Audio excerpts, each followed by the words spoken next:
Hello everyone, I am the Storyteller Daily. Tonight I bring you stories that may lull you gently into sleep or keep you wandering in the quiet corridors of unease. Before we begin, please remember to press like and subscribe so you never miss the next tale. Leave me a comment below. Where are you listening from and what time of night is it for you? Now, find a place where you can rest. Let the room grow still. Let your breath slow down. And together, let us step into the story. I arrived at the old signal room just after nightfall, carrying nothing more than a torch, a notebook, and the quiet thought that the place would soon be gone forever. They had condemned the building months ago, yet it still clung to the edge of the abandoned rail yard like a memory that refused to fade. Inside, the air smelled of rust and damp wood. Rain tapped steadily against the broken panes, each drop leaving a faint metallic echo as it struck the iron frames. Somewhere above, a loose strip of roofing shifted, groaning faintly whenever the wind pressed through. I sat at the long desk, where once dozens of levers had commanded the flow of trains across the district. Most were frozen in place now, their paint blistered, their handles eaten by time. I began to write down what I saw, the scratch of my pen unnaturally sharp in the silence. And then it came, a single metallic ring, clear but distant, rolling through the room as though summoned from the tracks below. It was the sound of a train bell. But no train had passed track 9 in more than 20 years. At first I thought it was only my imagination, some trick of memory stirred up by the atmosphere of the place. The signal room was old, the air heavy with iron and mould, and I had been told that echoes carried strangely in abandoned yards. Perhaps a distant church bell had rung and the sound had warped as it travelled, reshaped by the walls and broken glass until it resembled a train bell. I held my breath, waiting for it to repeat. The silence that followed felt almost deliberate, as if the room itself had paused to listen with me. Outside, the rain softened to a misting drizzle, and the occasional groan of the roof settled into something like sleep. My pen rested on the page, a half-finished word left hanging, my ear tilted towards the shadows. When nothing came, I released the air from my lungs and laughed under my breath. How easily the mind bends when surrounded by decay and quiet.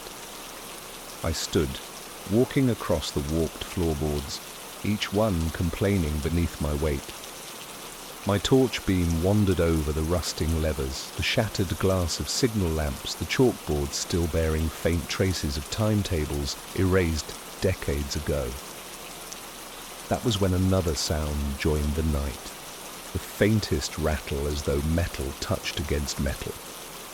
It was delicate, almost polite, the way a glass might chime against another during a toast.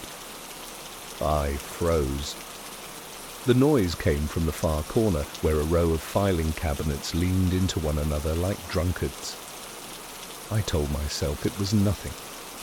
The building was tired, its bones shifting with every change in temperature. Rusting metal expanded and contracted, creating illusions of life. I crossed to the cabinets, touched the handle of one drawer, and found it cold, slick with condensation. No movement. No disturbance. Still, unease lingered. I returned to the desk, sat, and forced myself back to the task at hand. My handwriting wavered slightly, uneven lines betraying my focus. In the stillness, I could hear my own pulse, thudding faintly in my ears, matching the rhythm of the rain as it dripped into the bucket. Then, without warning, a new sound cut through. The telegraph machine at my elbow gave a single, dry click. The machine had no power, no connection, nothing but dust within its shell. Yet the sound had been real, sharp, undeniable, like the tap of a fingernail on wood.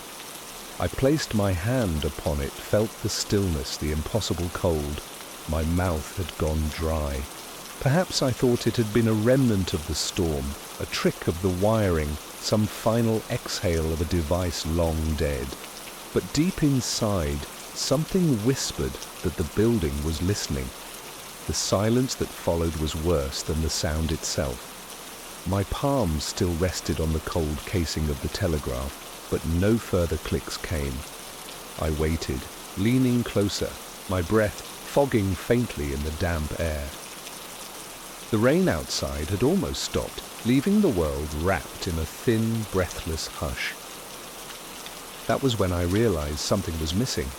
The water that had been dripping from the ceiling into the bucket, its rhythm steady, comforting, had ceased. I looked over. The bucket remained beneath the gap in the roof, but no droplet fell. The air still felt wet, still smelled of rain, yet the sound had been stolen away, as though someone had pressed their thumb to a pulse. I turned back towards the desk. The telegraph gave another sharp click. This time it was followed by a second, a third, hesitant, like footsteps testing rotten planks. I watched as the small brass lever trembled once, then stilled. A shiver slid down my spine. The machine had no power. It was impossible. I pulled my torch closer, its beams sweeping over the scarred wood of the desk, the dust-laden corners. That was when another sound crept into being, a low, drawn-out ringing, soft but insistent, weaving its way through the rafters. It was the bell again, but closer now, less like memory, more like presence. The sound swelled, and then ebbed, as if retreating down some unseen corridor. I rose from the chair, ears straining. My footsteps creaked against the boards, but beneath them, beneath every move I made, the bell seemed to echo in answer. It was no longer distant. It was here, inside the walls, above or below, threading itself into the bones of the building. I opened the door to the narrow stairwell that descended to the yard. The hinges groaned softly, complaining at their own neglect.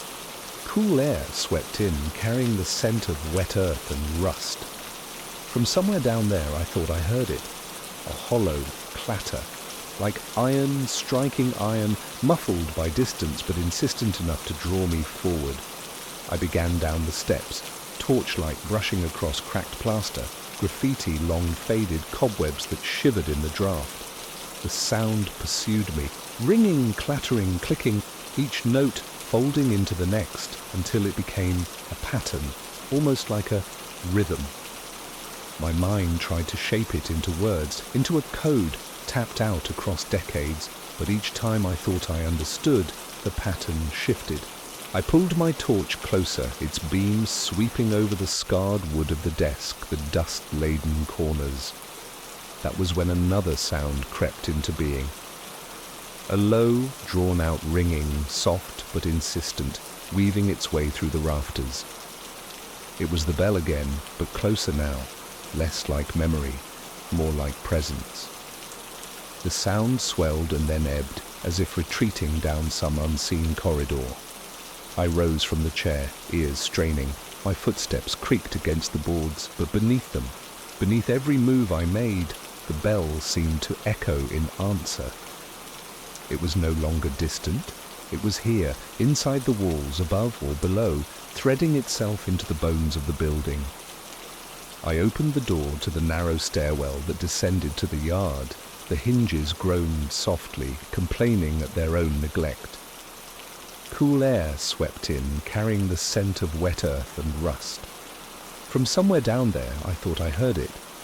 A hollow clatter, like iron striking iron, muffled by distance, but insistent enough to draw me forward. I began down the steps, torchlight brushing across cracked plaster, graffiti long faded, cobwebs that shivered in the draught. The sound pursued me, ringing, clattering, clicking, each note folding into the next until it became a pattern, almost like a rhythm. My mind tried to shape it into words, into a code tapped out across decades, but each time I thought I understood, the pattern shifted. At the bottom of the stairs, the door to the yard stood ajar. Beyond it, the tracks stretched into the night, half buried beneath weeds and broken stone. The beam of my torch slid across them, glinting off the rails, slick with rain. There was nothing moving, not a bird, not a stray cat, not even the whisper of wind. Yet the bell rang again, sharp and certain, as though it had been struck just at my shoulder. I spun, light dancing across the empty stairwell. The walls absorbed the glow, returning nothing but stillness. Then came a sound I could not mistake, the crunch of gravel beneath a footstep. Just one, clear, deliberate. I stood rooted in place, heart pounding against my ribs. My throat tightened, every breath suddenly too loud. I swept the torch wildly across the yard, across the rails, across the hollow shells of carriages long since abandoned. Nothing moved, nothing lived. And yet in the air the rhythm continued. A bell tolling, a telegraph clicking, a footstep pressing into gravel. All of it folding together, rising in tempo, as though some unseen operator had begun to call a train into a station that no longer existed. The sound gathered, swelling until it seemed to vibrate in my bones. I whispered to myself, barely audible, as though speaking might shatter what was left of reality. There are no trains here anymore, but even as I said it, I could hear them coming. The crunch of gravel returned, closer this time, undeniable. I lifted the torch with a trembling hand, the beam swaying as it searched the rail yard. Each carriage was a husk, doors left open like mouths yawning into the dark. Rust coated the couplings and wheels, thick enough to prove nothing had shifted in years, and yet something was moving. The bell rang again, louder now, no longer a memory echoing in my head, but a command, sharp, urgent, summoning.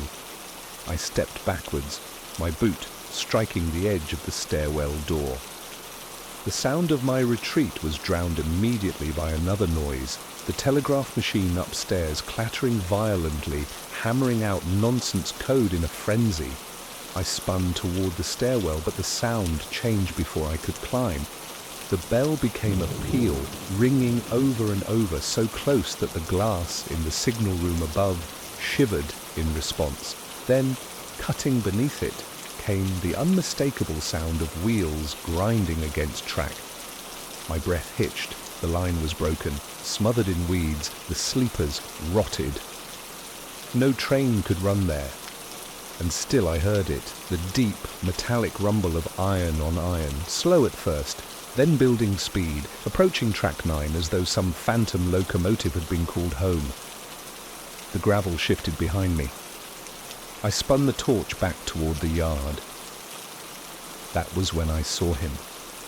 A figure stood beside the rails, thin and rigid, wearing the long coat of a railwayman. His cap was pulled low, shadowing his features. One arm hung stiffly by his side, the other lifted, holding a lantern that burned with no flame, only a dull white glow. I opened my mouth to speak, to ask who he was, to demand what business he had here, but the words tangled on my tongue. The figure raised the lantern higher, and I realized with a jolt that his face was not shadowed at all. It was simply absent. Where eyes and mouth should have been, there was nothing but smooth skin, pale and featureless like wet clay. I staggered back. The figure turned, lantern swinging, as though signaling to a train invisible to my eyes. The bell answered, clanging louder, so near I felt the vibrations in the air. The rails trembled beneath the weeds, a metallic shudder that travelled into my boots. Then the telegraph upstairs screamed again, sending frantic bursts into the night. The faceless man snapped his head toward me, not with eyes, not with a mouth, but with the weight of attention that pressed against my chest. My heart lurched. He stepped forward. The gravel crackled under his boots, slow, deliberate strides that carried him closer with each toll of the bell.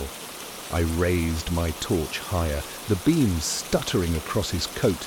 his lantern, his terrible absence of a face. "Stay back," I whispered, though my voice broke on the words. He did not stop. The rails beneath him glowed faintly, as if some current had awoken in their long-dead veins. The sound of wheels shrieked against metal, unseen but undeniable. I stumbled up the first step of the stairwell, then the second, pulse hammering in my throat. He quickened his pace, lantern flaring with a cold light that seemed to devour the dark rather than pierce it. I ran. My boots pounded the stairs, each strike echoing against the narrow walls.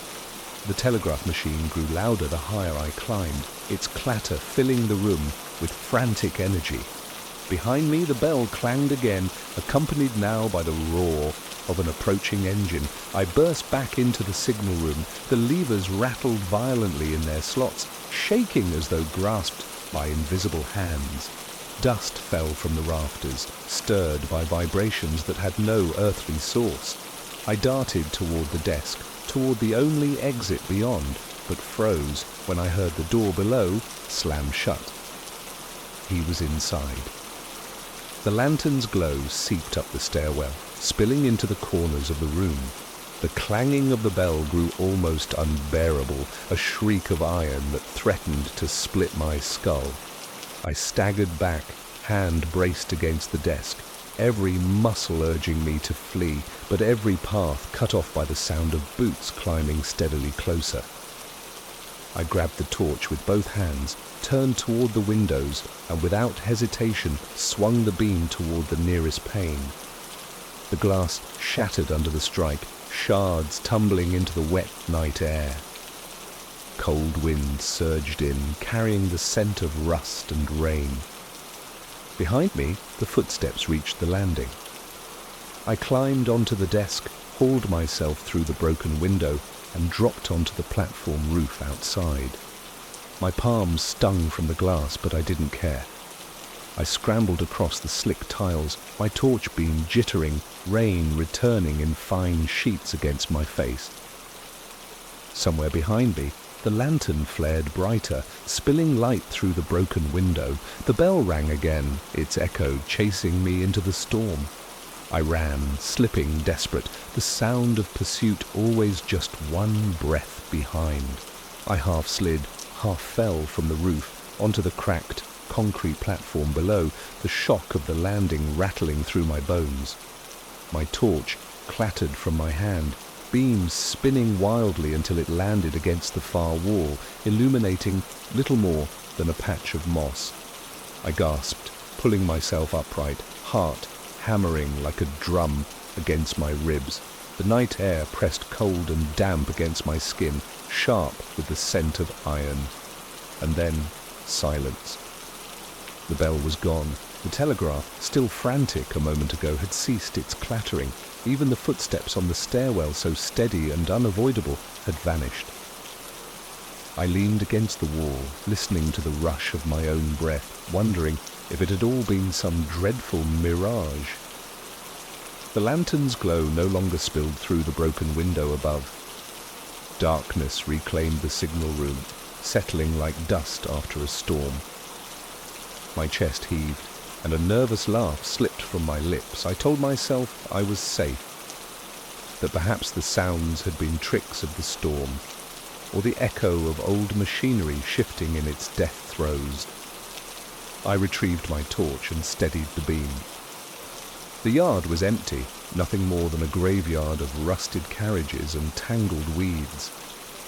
I told myself the figure I had seen was nothing, shadows and imagination, a mind too willing to find patterns in decay. Still, I did not leave. Perhaps I should have. The gate was there, rusted open, promising freedom and distance. But curiosity rooted me in place. I wanted to believe there had been an explanation, that I had not been hunted by something born of Track 9's forgotten history. I moved further along the platform, my torch tracing over the rails, over the weeds that clutched at them like skeletal fingers. The rain had almost stopped, reduced to a fine mist, that drifted lazily in the beam of my light. My footsteps echoed softly, the gravel crunching under each step. Normal sounds, human sounds. I clung to them like lifelines. I found myself at the edge of the platform, staring down the line where the tracks curved into shadow. Nothing stirred. Only silence. Only calm. I allowed myself to breathe again. I sat on the low wall, pulling my notebook from my coat pocket. My fingers shook as I tried to write, but slowly the words came. I recorded the age of the building, the condition of the levers, even the strange noises, though I dressed them as atmospheric, not supernatural. A report to be read by someone else, detached, safe, free of the dread that had gnawed at me. As I wrote, a strange peace descended. My pulse steadied. The mist clung to the rails like a shroud, but it felt less threatening, more like the natural breath of the place. I could almost believe that the danger had passed, that the night was returning to its rightful silence. I told myself I would leave soon. Just a few more notes, and then I would go. But then, faint at first, almost lost beneath the scratching of my pen, came a sound. A click, delicate, precise, unmistakable. I froze. My pen slipped from my grasp, rolling across the page and leaving a smear of ink. The sound repeated. Click, click, click. Each one measured, spaced, deliberate. My head turned slowly, unwilling torch beam drifting across the yard. The telegraph machine. It was answering again, only I was no longer in the signal room. The sound was not coming from above. It was coming from the rails themselves. The steel began to vibrate, faintly at first, then with more certainty. My torch caught the shimmer as the damp metal quivered, like a string plucked by an unseen hand. The rhythm spread outward, rail to rail, until the entire yard seemed to hum in resonance. Then the bell rang, not faint, not distant, but deafening, as though struck beside my ear. I staggered back, torch beam flailing, my earlier relief collapsing into nothing. I realized then that the silence had not been safety. It had been an inhalation. And now the yard was exhaling again. The bell's clang rolled through the yard, so violent I felt it in my teeth. The air itself quivered as though the night had been split open. My torch trembled in my hand, the beam jerking wildly across carriages and rails. Then came the sound that froze me where I stood, the roar of an approaching engine. It was impossible. The line was shattered, the sleepers rotted, the track broken beyond use. And yet the noise built with terrifying force, wheels screeching against metal, pistons hammering, a furnace hissing with breath. I staggered backward, staring into the curve of the track, expecting at any moment for a train to burst from the darkness. The rails gleamed wetly, vibrating harder, humming with life that should not have been possible. Gravel bounced, pebbles dancing in rhythm with the unseen approach. My chest tightened, and I realized I was whispering over and over, a denial that meant nothing. No train! No train, no train. But the sound denied me. From the broken windows of the signal room above, the faceless railway man emerged. His lantern flared cold, spilling its pallid glow across the yard. He stepped onto the platform roof, boots ringing sharply against the metal. Slowly, deliberately, he raised the lantern high, just as he had done before, as though signaling to something vast and invisible. The bell answered, tolling again and again, its rhythm accelerating, dragging my pulse with it. I ran. Instinct alone carried me, boots pounding across the platform, torch beam flailing. The gate loomed ahead, iron bars crusted with rust, chained loosely but open enough for me to squeeze through. My lungs burned with each breath, but the sound followed. The roar of wheels, the grind of iron, the bells endless clanging, and behind me, above me, the hollow steps of the railwayman, his presence impossible yet undeniable, descending from the roof with a dreadful patience. I skidded to the gate, thrust myself between the bars, tearing my coat on the rusted metal. I stumbled free, landing hard on the wet ground beyond. My palms split against gravel, but I forced myself up, stumbling down the path that led toward the main road. For a heartbeat, the noise dulled. I thought I had escaped, but then the rails screamed. Behind me, the abandoned yard lit up with a brilliance that could not be real, headlights blooming in the mist, twin circles of blinding light burning at the curve of track 9. The ground shook, the roar deafening. I turned once, unwilling but compelled, and saw it. A train, or something shaped like a train. Its body was skeletal, carriages of shadow strung together, wheels spinning without contact, iron screaming, though no weight touched the ground. Sparks flew, but they vanished before they fell. Within the carriages, faces pressed against the windows, faces pale, indistinct, and all staring outward without eyes. The locomotive bore down on me, its whistle a shriek that tore the breath from my lungs. I ran. Down the path, stumbling, falling, rising again. The roar followed, impossible, on broken rails, chasing me across the earth itself. I reached the fence line, scrambling over rusted mesh, ripping my hands on jagged wire. My torch clattered to the ground, lost. I didn't stop. The whistle screamed again, closer, as though the phantom had left the rails entirely. I could feel it at my back, heatless but immense, a furnace of nothing bearing down upon me. I burst into the road, asphalt slick underfoot. For a moment, headlights swept toward me.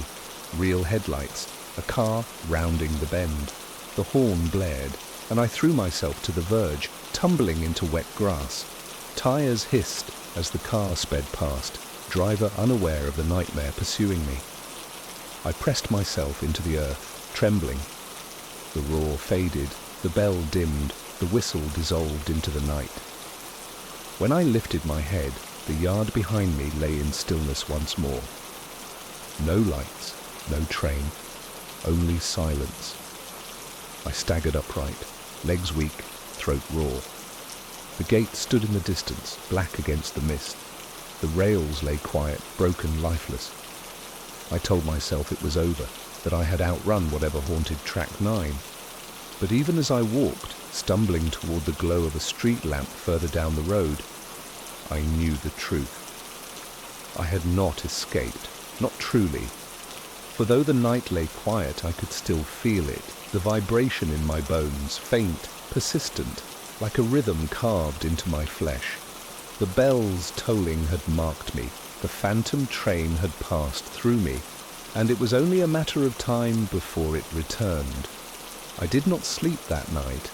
I sat in my small flat, curtains drawn tight, every light turned on, pen shaking in my hand as I tried to write a report that would make sense to anyone else. I wrote of rust, of decay, of rails too broken for use. I left out the bell. I left out the faceless man. I left out the train that should not have been. But memory is not so easily erased. Every sound around me carried a hidden weight. The tick of the wall clock seemed too loud, too deliberate. The hum of the refrigerator faltered once, then resumed with a stuttering rhythm. Even my own heartbeat felt irregular, echoing strangely in my ears. I pressed my palms to my temples, trying to silence the phantom rhythm.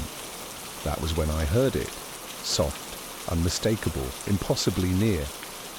A single metallic ring.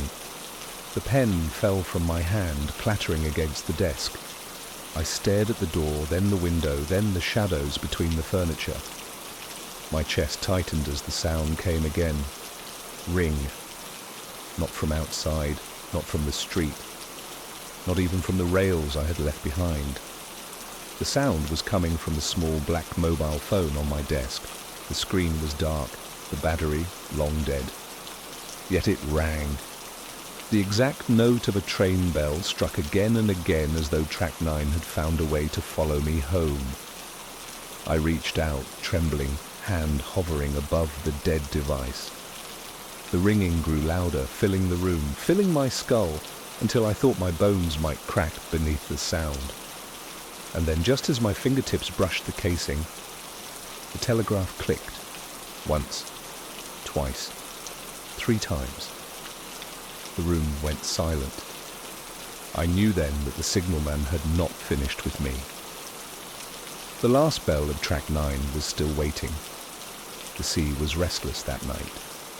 Waves struck the rocks with a slow, patient violence, each one shattering into spray that hissed as it fell back into the dark.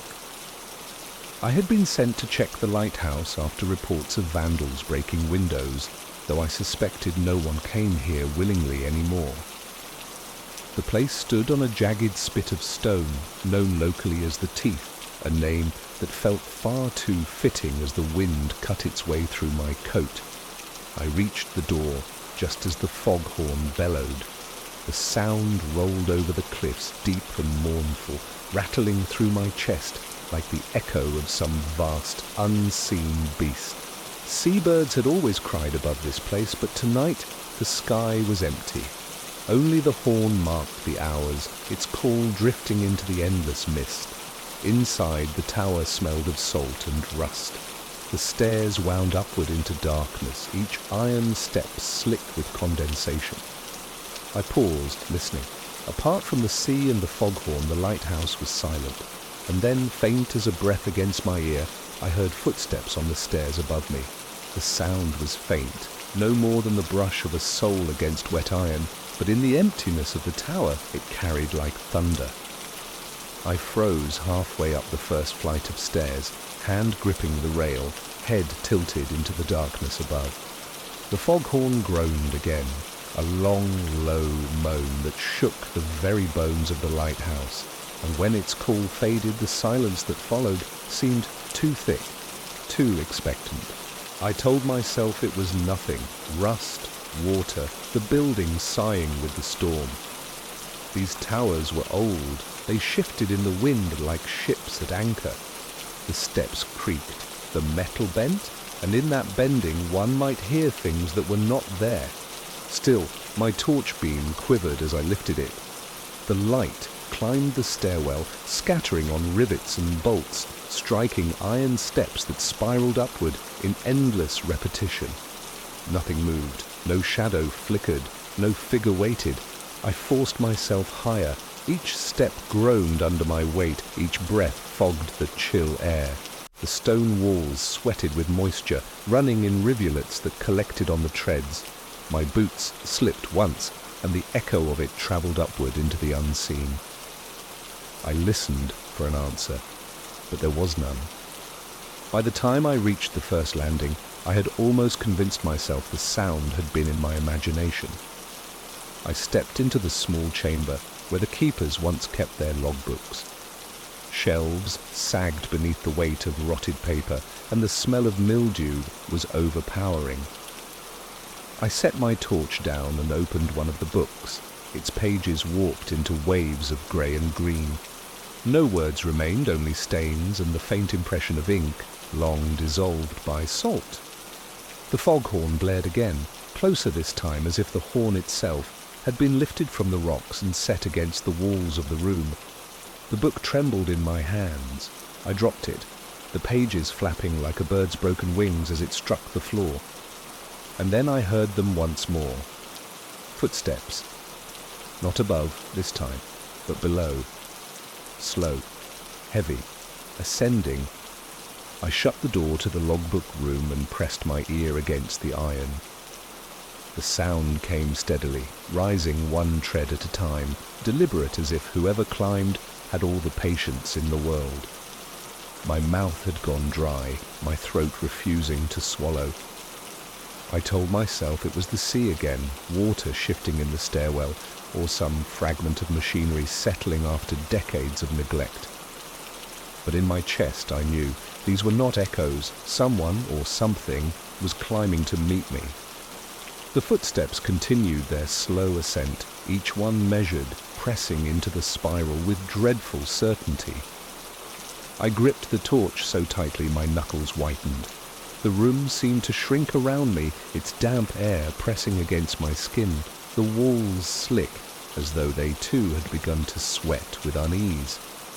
The foghorn cried again, a deep bellow that seemed to pour straight through the tower stones. But this time it did not fade in the usual way. Instead, the note dragged on, lower and lower, until it was no longer a horn, but something that sounded like breath. A long inhalation, hollow and immense, drawn not from air, but from the sea itself. I opened the door just a crack, my light sliding across the iron staircase. Nothing there, nothing moving. Yet the sound remained, the footsteps shifting slowly, now from above, now from below, as if the tower itself were filled with echoes of 100 different climes. I shut the door again, heart hammering. My torch flickered, the bulb stuttering as droplets of condensation fell from the ceiling onto the casing. In the brief moments of darkness, I thought I saw shapes, dripping outlines of men in heavy coats, boots leaving wet prints that led both upward and downward at once. The logbook on the floor had begun to move. At first, I thought it was the draft from the door, but the pages were turning with steady intent one after another, as though an unseen hand traced them. The sound was papery, whispering, overlapping with the creak of iron steps. Then came a new sound, the grinding of gears. I knew it at once. The mechanism of the lamp, the great lens that once rotated to cast its warning light across the water. But the lantern chamber was far above, and the mechanism had been broken for years. Still the teeth of the gears gnawed against one another, slow, deliberate, dragging the weight of the lens around in its socket. The room tilted faintly beneath me, as if the tower itself had taken a step. I stumbled to the desk and clung to it, torch beam trembling across the moulded papers. The grinding rose, joined by the foghorn's mournful call, the two sounds weaving into one another until it felt less like machinery and more like a voice speaking in tones too deep for language. I pressed my palms to my ears, but it made no difference. The sound was inside me now, vibrating through bone, rattling the marrow. I staggered to the door again, desperate to flee upward or downward, anywhere away from this suffocating chamber. When I pulled it open, the stairwell was empty but wet. Dark streaks ran down the walls as though seawater had been poured from above. My torch caught the glisten of fresh footprints stamped into the steps leading both up and down. Each one was filled with water, glimmering faintly as if lit from beneath. The foghorn cried again, but this time it was not distant. It was close, impossibly close, rolling out from somewhere within the tower. And in that call, beneath the roar of sea and storm, I could hear the rhythm of breathing, slow, patient, listening. The footprints glistened like shallow pools, each print brimming with water that quivered as if something still pressed upon it. I held my torch low, beam trembling across the spiral stair. The silence that followed the last horn blast was not silence at all, but a charged stillness, like the moment before thunder splits the sky. I began to climb. My boots clanged against the steps, and each strike was answered by another, heavier footfall just above me. I stopped. So did it. The air thickened, salty and wet, clinging to my skin as though I were standing waist deep in the tide. My torchlight shook against the wall, catching on bolts and rivets. Then, from higher up, came the unmistakable sound of water pouring, sluicing down the stairwell, though I saw no source. It trickled between the steps, cold drops pattering against my shoulders. I forced myself upward, one step, then another. The tower groaned, ancient stone and iron flexing as if under immense weight. My chest heaved, lungs drawing in air that tasted of brine. Halfway up the next flight, the foghorn bellowed again. This time it was inside the stairwell. The sound was unbearable, rattling the iron beneath me, vibrating through my ribs. I dropped to one knee, hands pressed hard against my ears, torch clattering down the steps. In its flickering beam I saw them. Boots, heavy, leather, dripping seawater. The torch rolled and light climbed higher, revealing trousers soaked to the knee, then the hem of a long coat. The figure stood only a few steps above me, yet its upper body seemed to vanish into the darkness, as though the beam could not touch it. I stumbled back, scrambling for the torch, my fingers closed around it, beam leaping upward just as the foghorn died away. For a heartbeat I saw it clearly, a man in a keeper's uniform, face pale, mouth open as though drawing the sea into his lungs. Where his eyes should have been, there were only black hollows brimming with shifting water. He moved. The boots struck iron with a terrible weight, descending toward me. I turned and fled downwards, light jittering across the spiral. My boots skidded on wet steps, nearly sending me tumbling headlong, but terror drove me faster than balance allowed. Behind me, the figure followed, its descent steady, relentless. I burst back onto the landing where the logbook room waited. The door swung wide at my touch, and I staggered inside. The book that had turned its own pages now lay open, ink swimming into fresh words. My name, my time of arrival. And below it, a line written in jagged strokes. You will relieve me. The footsteps reached the landing. I hurled the book aside and forced the far door open, leading into a narrow passage toward the base of the tower. My torch beam struck rusting pipes, a floor slick with salt. I ran, my breaths tearing through my throat, but the sound followed. Boots pounding, water streaming, the grinding of the great lens above, turning though no light shone. The passage ended at another stairwell that plunged downward into the service tunnels below sea level. I hesitated only a second, then the foghorn wailed again, deafening, and I knew the figure was just behind the door. I took the descent 2 steps at a time, darkness swallowing me. The air grew colder, wetter, until it was almost impossible to breathe. My torch fought against the mist, barely piercing more than a few feet ahead.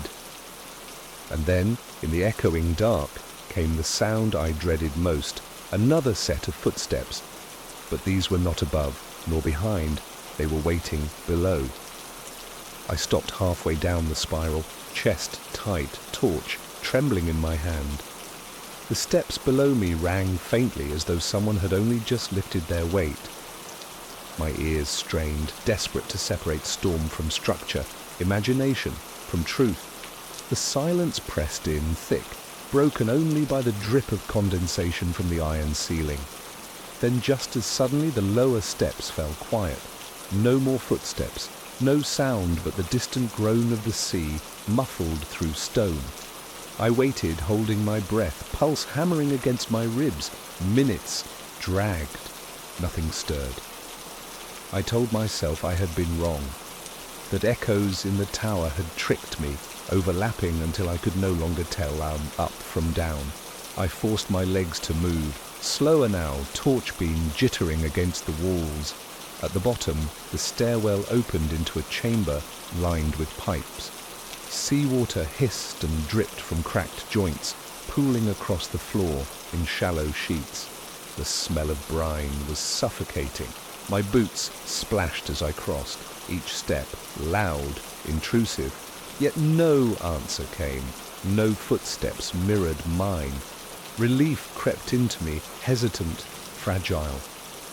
Perhaps the figure above had been nothing but memory lingering in rust and water. Perhaps the horn had warped my senses, made phantoms of noise. I reached a narrow maintenance corridor and followed it to a hatch. When I forced it open, a gust of cold air struck me. To my surprise, it led outside, to a ledge only a few feet above the tide. Waves surged below, black and foaming, their spray dampening my face. Beyond, the sea was endless fog, broken only by the faint glow of the horizon. I stepped onto the ledge, pulling the hatch closed behind me. The air was clean here, sharp with salt, but free of the tower's suffocating damp. I gulped it in, leaning against the cold stone, eyes closed. For the first time since I'd entered the lighthouse, I let myself believe I was safe. The figure was gone. The sounds had stopped. The foghorn, too, was silent now, the storm easing into nothing more than a drizzle. Only the sea remained, eternal and familiar. I sank onto the wet rock, letting the mist cling to my coat. My torch beam swept across the waves, though it revealed nothing but grey emptiness. I even laughed once, short and shaky, at my own fear. I told myself the tower was only stone and rust, the rest nothing more than tricks of sound and nerves stretched too thin. But as I sat there, the ocean strangely calm, I realized something was missing. No gulls, not a single cry, not a wing cutting through the fog. The silence was too complete. I shifted uneasily, gaze sweeping the fog. My ears caught the faintest tremor, almost lost to the hiss of tide. A rhythm, tap, tap, tap, like dripping water, but it was not random. It came steady, deliberate, in time with my pulse. I looked down. The rock beneath me was wet, but not from the spray. Small puddles quivered, rippling outward, though nothing touched them. And in their shallow mirrors, distorted in water, I saw boot prints, filling themselves one by one, fresh, shining with seawater, leading toward me. My breath caught. I stumbled to my feet, backing against the wall of the tower. The hatch I had closed rattled faintly as though someone pushed from the other side. I thought I had escaped. I thought I was safe. But the lighthouse was only pausing, waiting. And now it had found me again. The hatch shuddered violently, metal groaned, hinges squealing as though under the weight of a battering ram. I stumbled backward along the slick ledge, my torch beam cutting through mist that seemed thicker by the second. The sea below raged, waves surging upward, spraying my legs with icy foam. The foghorn bellowed again, not from the cliffs, not from the sea, but from directly behind the hatch. The sound was so immense I felt it in my chest, my skull, my very bones. The stone beneath me quaked, sending loose pebbles tumbling into the tide. The hatch burst open, a torrent of seawater gushed outward, flooding the ledge. My boots slipped as the wave nearly dragged me down into the churning black. I braced against the wall, torchlight flashing over the water that spilled and swirled at my feet. Then, rising from that torrent, came the figure. The lighthouse keeper, or what was left of him. His coat dripped endlessly as though he had just climbed from the deepest trench. His boots left no sound now, only water, falling, pooling, echoing. His face was pale as wax, eyes hollow basins where tides shifted, restless and alive. The lantern in his hand burned with a sickly glow, white and endless, casting light that did not comfort, but instead hollowed out every shadow into something worse. He stepped forward. The foghorn blasted again, this time from the open sea. Its call seemed to answer him, or perhaps he summoned it. The very fog itself recoiled, then pressed closer, swallowing horizon and sky, until all that remained was tower, ledge, and sea. I stumbled along the narrow rock, heart clawing at my ribs. The path thinned, slick with weed and salt. One wrong step and I would plunge into the black surf. Still I ran, torch beam cutting frantic arcs through the mist. Behind me, his boots struck the stone, slow, relentless. The foghorn's call pressed the air into rhythm, each blast marking the pace of his pursuit. I reached the edge of the ledge, where it curved sharply back toward the lighthouse. There was nowhere else to go. The sea roared hungrily below, the tower rose implacably above, and he was closing the distance between us. Desperation drove me. I turned, brandishing the torch like a weapon. Its light fell upon his face again. Water spilled from his hollow sockets, trickling down his cheeks in endless streams. His mouth opened, not in words, but in a deep inhalation, pulling the very mist into himself. The foghorn sounded again, but this time it came from his chest. The vibration rolled across the ledge, knocking me to my knees. My torch slipped from my grasp, clattering, beam spinning, until it shone directly on the water below. And there, in the waves, I saw them. Faces, dozens, hundreds, men, women, children, pale and drowned, their mouths moving silently, their eyes wide with terror. They surfaced only to sink again, dragged by unseen currents, always replaced by more. Their bodies writhed against one another, an endless tide of the dead. The keeper stepped closer. His lantern's glow swelled until it drowned my vision, bleaching the world in white. My skin burned with the cold of it. My breath seized, my lungs filling with salt. No, I gasped, forcing air into words, forcing denial against inevitability. No. With the last of my strength, I scrambled upward, hands finding a rusted pipe embedded in the lighthouse wall. I hauled myself onto it, clinging desperately, legs dangling above the sea. The pipe groaned, but held. Below, the figure reached the place where I had stood. He raised his lantern high. The horn cried out once more, shaking the tower itself. But the beam of the lantern did not strike me. It turned outward, into the fog, signaling to something vast and waiting. The sea answered. A wave, taller than the tower itself, surged from the mist, its crest foaming, its body bristling with the shapes of the drowned. It rose, blotting out the dim horizon, blotting out the sky. I clung to the pipe, salt stinging my eyes, throat burning with the taste of brine. The wave struck. It slammed into the ledge, tore the keeper from sight, shattered stone and iron in a deafening explosion of water. I held fast, screaming without sound, as the surge tore past me, spraying upward in sheets of white. For a moment I was sure the sea had claimed me, that I would fall into the depths and be lost among the faces below. But the water receded.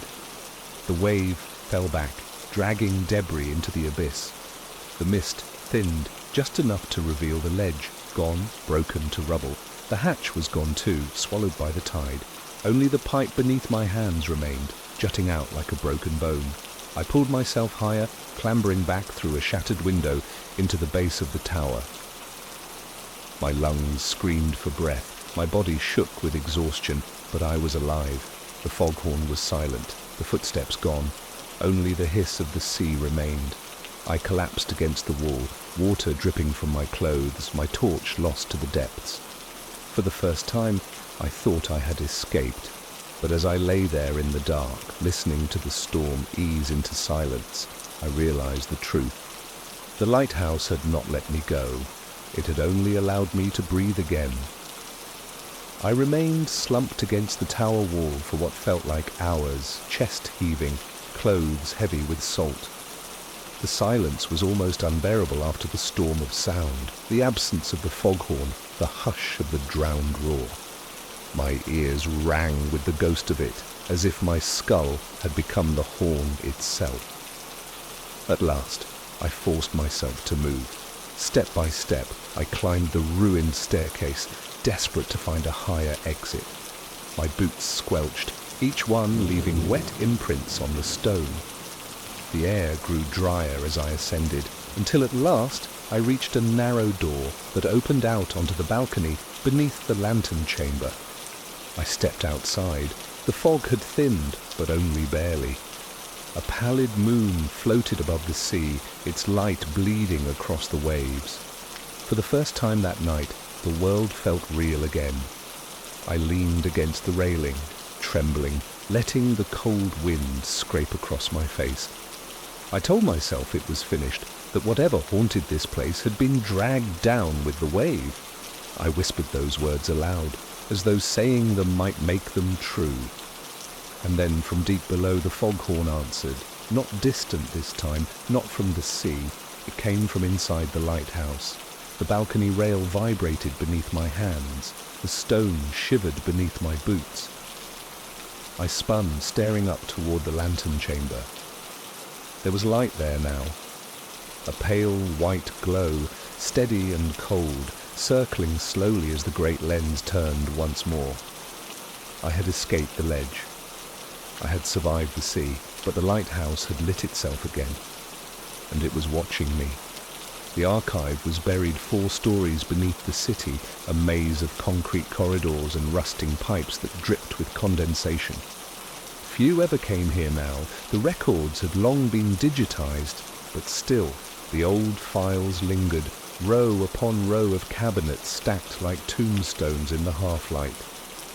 I had been sent to conduct a routine inventory, a thankless task I'd drawn by chance. As I moved through the stacks, the sound of my breath grew louder, as though the space itself were amplifying me. The silence here was too complete, too careful, like a library that had forgotten it was empty. I set down my folder on a desk and began writing notes. The scratch of my pen was the only sound. Then from somewhere deep among the cabinets came another, softer than a whisper, as though 1,000 sheets of paper shifted all at once. And then a single drawer slid open. The metallic scrape was faint, almost polite, but in the hollow silence of the archive, it rang like a blade across glass. I froze, pen held mid-stroke, my ears straining for repetition. For a moment, nothing followed. Only the hum of the light above me, faltering once, buzzing louder, then soft again. I told myself it was nothing. Cabinets warped over time, drawers swelled and shifted. The whole place was damp, the air heavy with moisture, and metal bent with the years. Perhaps one drawer had finally given way, sliding forward under its own tired weight. Still the sound had carried, sharp and certain, not the sluggish movement of rust, but the deliberate pull of a handle. I rose, torch in hand, and swept the beam between the rows. The cabinets stood tall and silent, their brass labels dull with dust. None looked disturbed, yet the torchlight caught a faint shimmer on the linoleum, a thin track of moisture, like condensation dragged by fingers. It disappeared between 2 long rows. I followed, boots squeaking slightly. The air seemed cooler here, the smell stronger, old glue, mildew, the faint sweetness of rotting paper. I listened for movement, but the sound of my own breathing drowned everything else. Halfway down the aisle I stopped. One cabinet drawer protruded an inch farther than the rest. My beam caught its polished handle, the surface faintly damp as though someone had touched it only seconds before. I reached out. The metal was cold, slick beneath my fingers. I pulled. The drawer slid open with unnatural ease, smooth despite the years. Inside lay rows of files, each one carefully stamped with dates from decades ago. But one folder lay on top of the others, not in line, not alphabetized. Its label was blank. I lifted it slowly, my throat tightening. The folder was dry, but inside, the pages stuck together as though they had been wet once, long ago. I peeled them apart carefully, only to find a single sheet that bore fresh ink. It was today's date, and below it, my name. My breath caught. I dropped the folder back into the drawer, the files rustling like paper wings.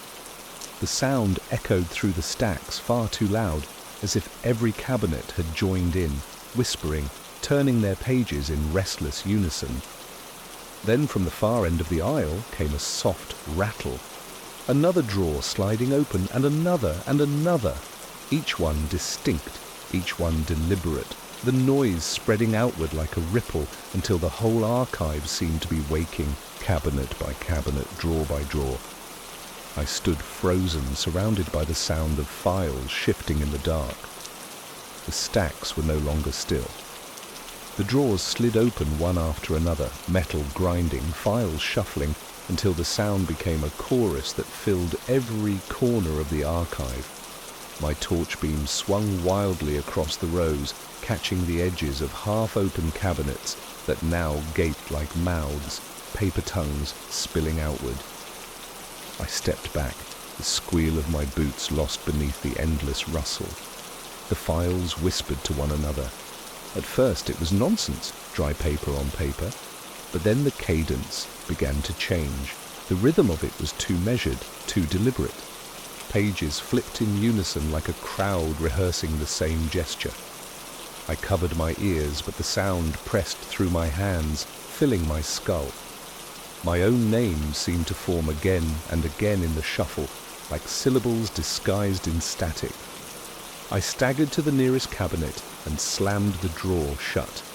The bang echoed like a gunshot, but no silence followed.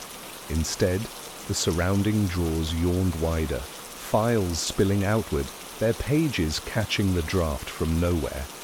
The fluorescent tube above flickered violently, buzzing louder, casting the stacks into jerking flashes of light and dark. In those stuttering shadows, the cabinets seemed to lean, reshaping themselves, narrowing the aisle around me.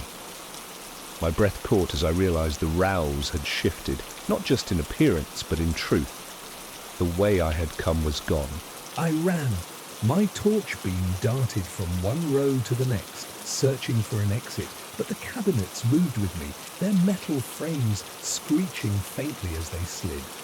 Every turn led me deeper, further into a labyrinth that should not exist. Behind me, the sound of drawers slamming began. One, then another, then dozens, each crash like a heartbeat driving me forward. Between the bangs, whispers surged, words too low to make sense of, yet full of intent. I risked a glance back and saw files spilling from open drawers, their pages skittering across the floor, crawling toward me like pale insects. I stumbled over them, torch swinging, breath tearing through my throat. The papers clung to my boots, wrapping around my ankles, their thin weight dragging me down. I kicked free, leaving torn pages behind, but they clung to the linoleum, still rustling even without wind. The drawers ahead began to open in a sequence, one after another, as if guiding me, herding me. I turned away, forcing myself down another aisle. My torch beam swept over labels, dates, numbers, names, all smudged into unreadable ink. But every so often, one label was clear. My name, my handwriting, files that had never existed until now. The air thickened with dust, stinging my throat. My lungs burned, my vision swam. The whispering grew louder, rising in a tide of paper-thin voices until I could make out words. Replace, replace, relieve, relieve. The cabinets groaned as though in agreement, their steel sides bowing inward. Drawers burst open, spilling files across my path, blocking me with mounds of paper that writhed faintly, alive with movement. I turned again, desperate, only to find the aisle sealed behind me.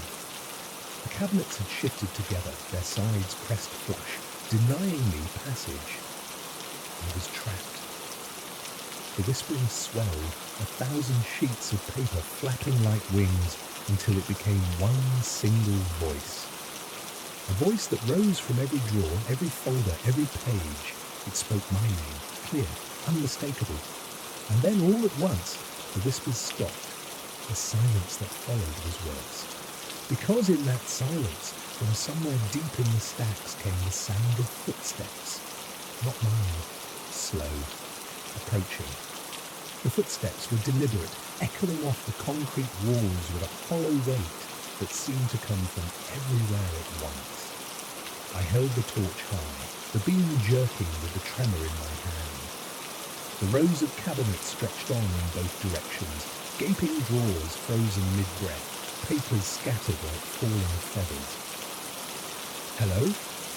My own voice startled me, too loud, bouncing back from the stacks with a mocking delay.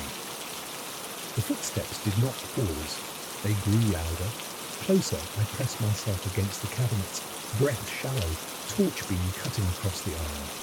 A shadow flickered between the rows, thin, impossibly tall, its edges sharp as if cut from the darkness itself.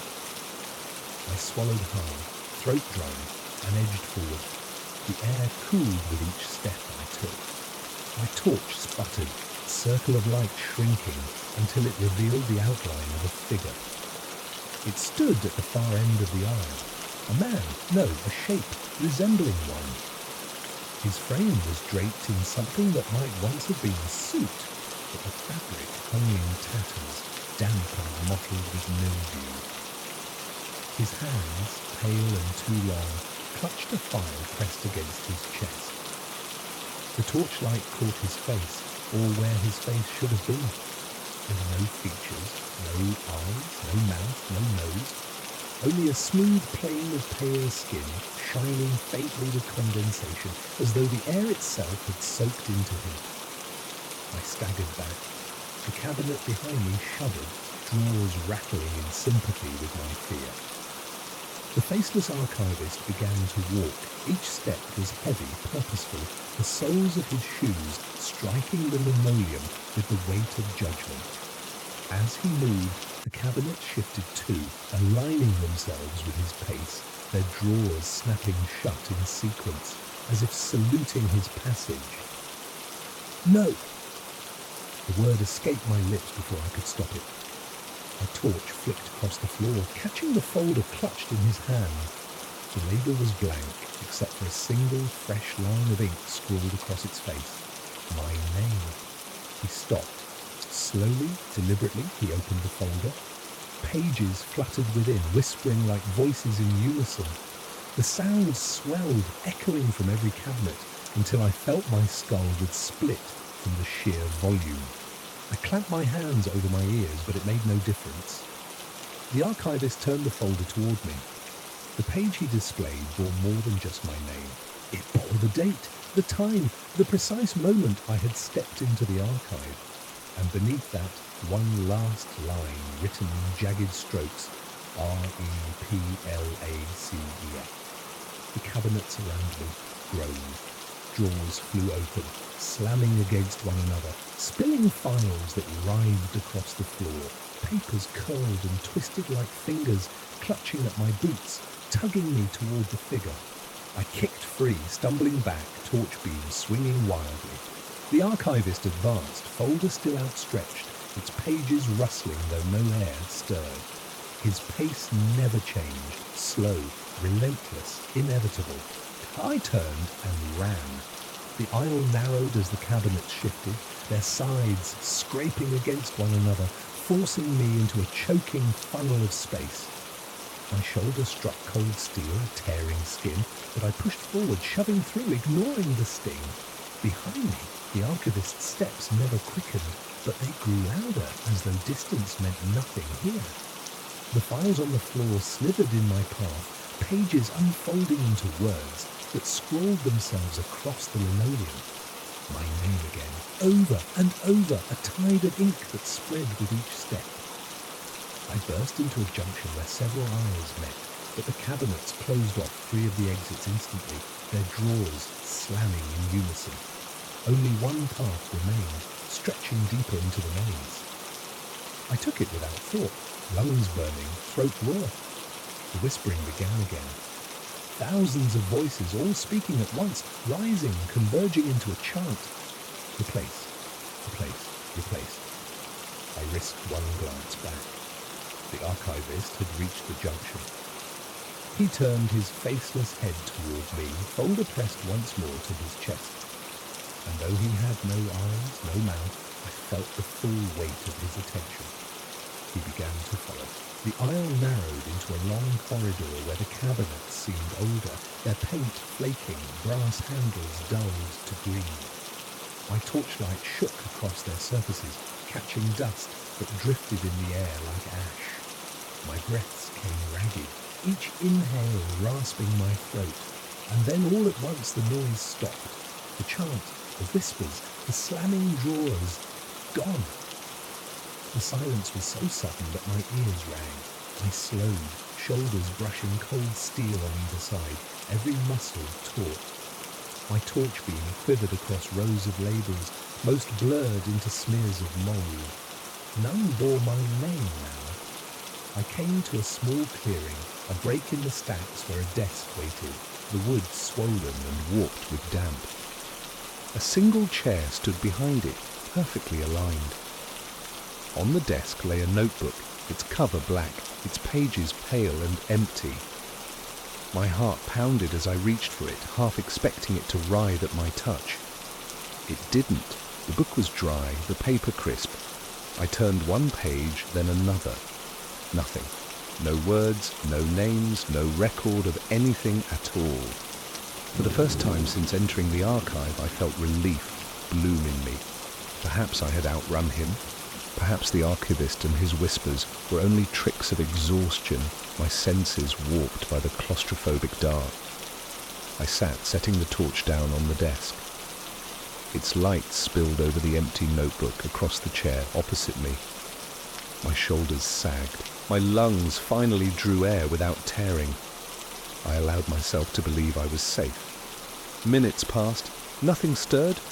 I even dared to close my eyes just for a heartbeat, leaning forward onto folded arms.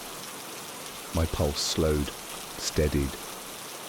The silence, oppressive before, now felt gentle, like the stillness of a true library. When I opened my eyes, the notebook was no longer empty. Fresh ink spread across the page before me, crawling line by line in a hand, not my own. I watched, paralyzed, as letters formed into words, black strokes blooming on white paper. S-I-T-R-E-M-A-I-N. My chair scraped violently as I pushed back. I snatched up the torch, its beam scattering across the stacks.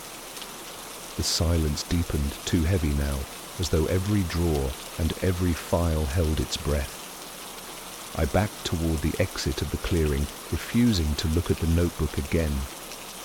My boot struck something soft. I lowered the beam. A file lay on the floor, its label blank. Slowly, shakily, I reached down and turned it over. There was writing now, my name in the same jagged strokes as before. But this time, beneath it, a second line appeared. Position, archivist! My throat locked. I dropped the folder and staggered back into the stacks. Still no sound, no footsteps, no whispers, only silence. I forced myself forward, torch beam swinging wildly.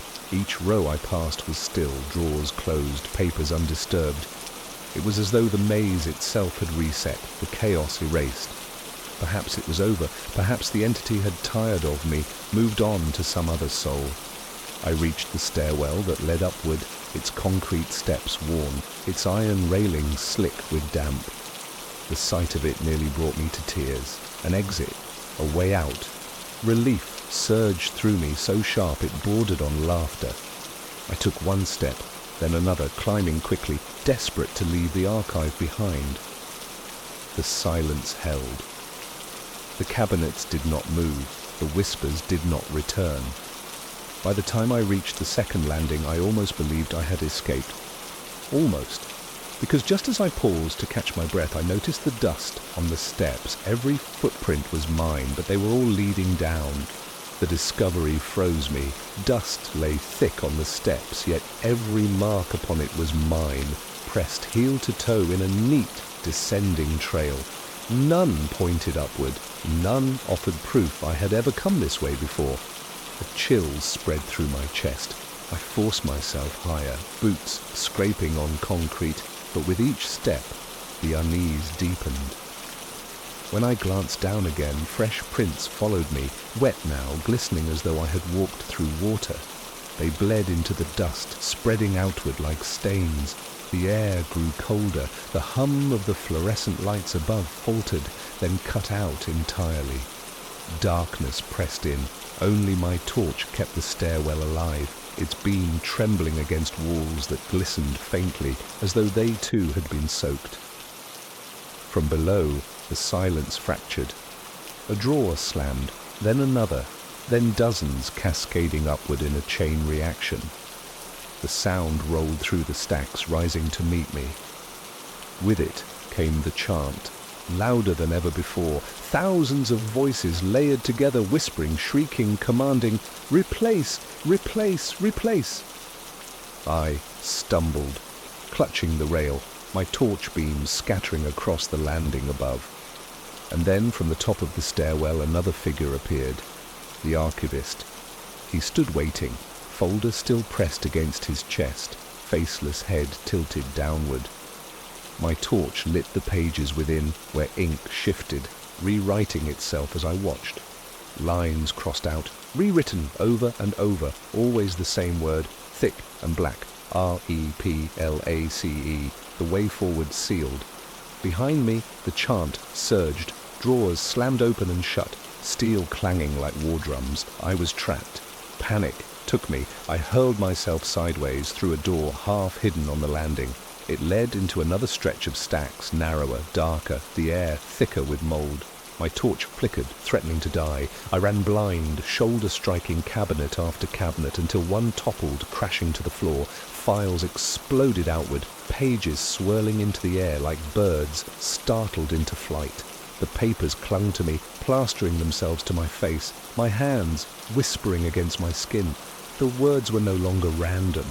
Each page bore my handwriting, my notes, my memories twisted into fragments of record. A laugh I once gave, the sound of my pen scratching, the time I entered the building, all catalogued, all stolen. I ripped them free, stumbling onward.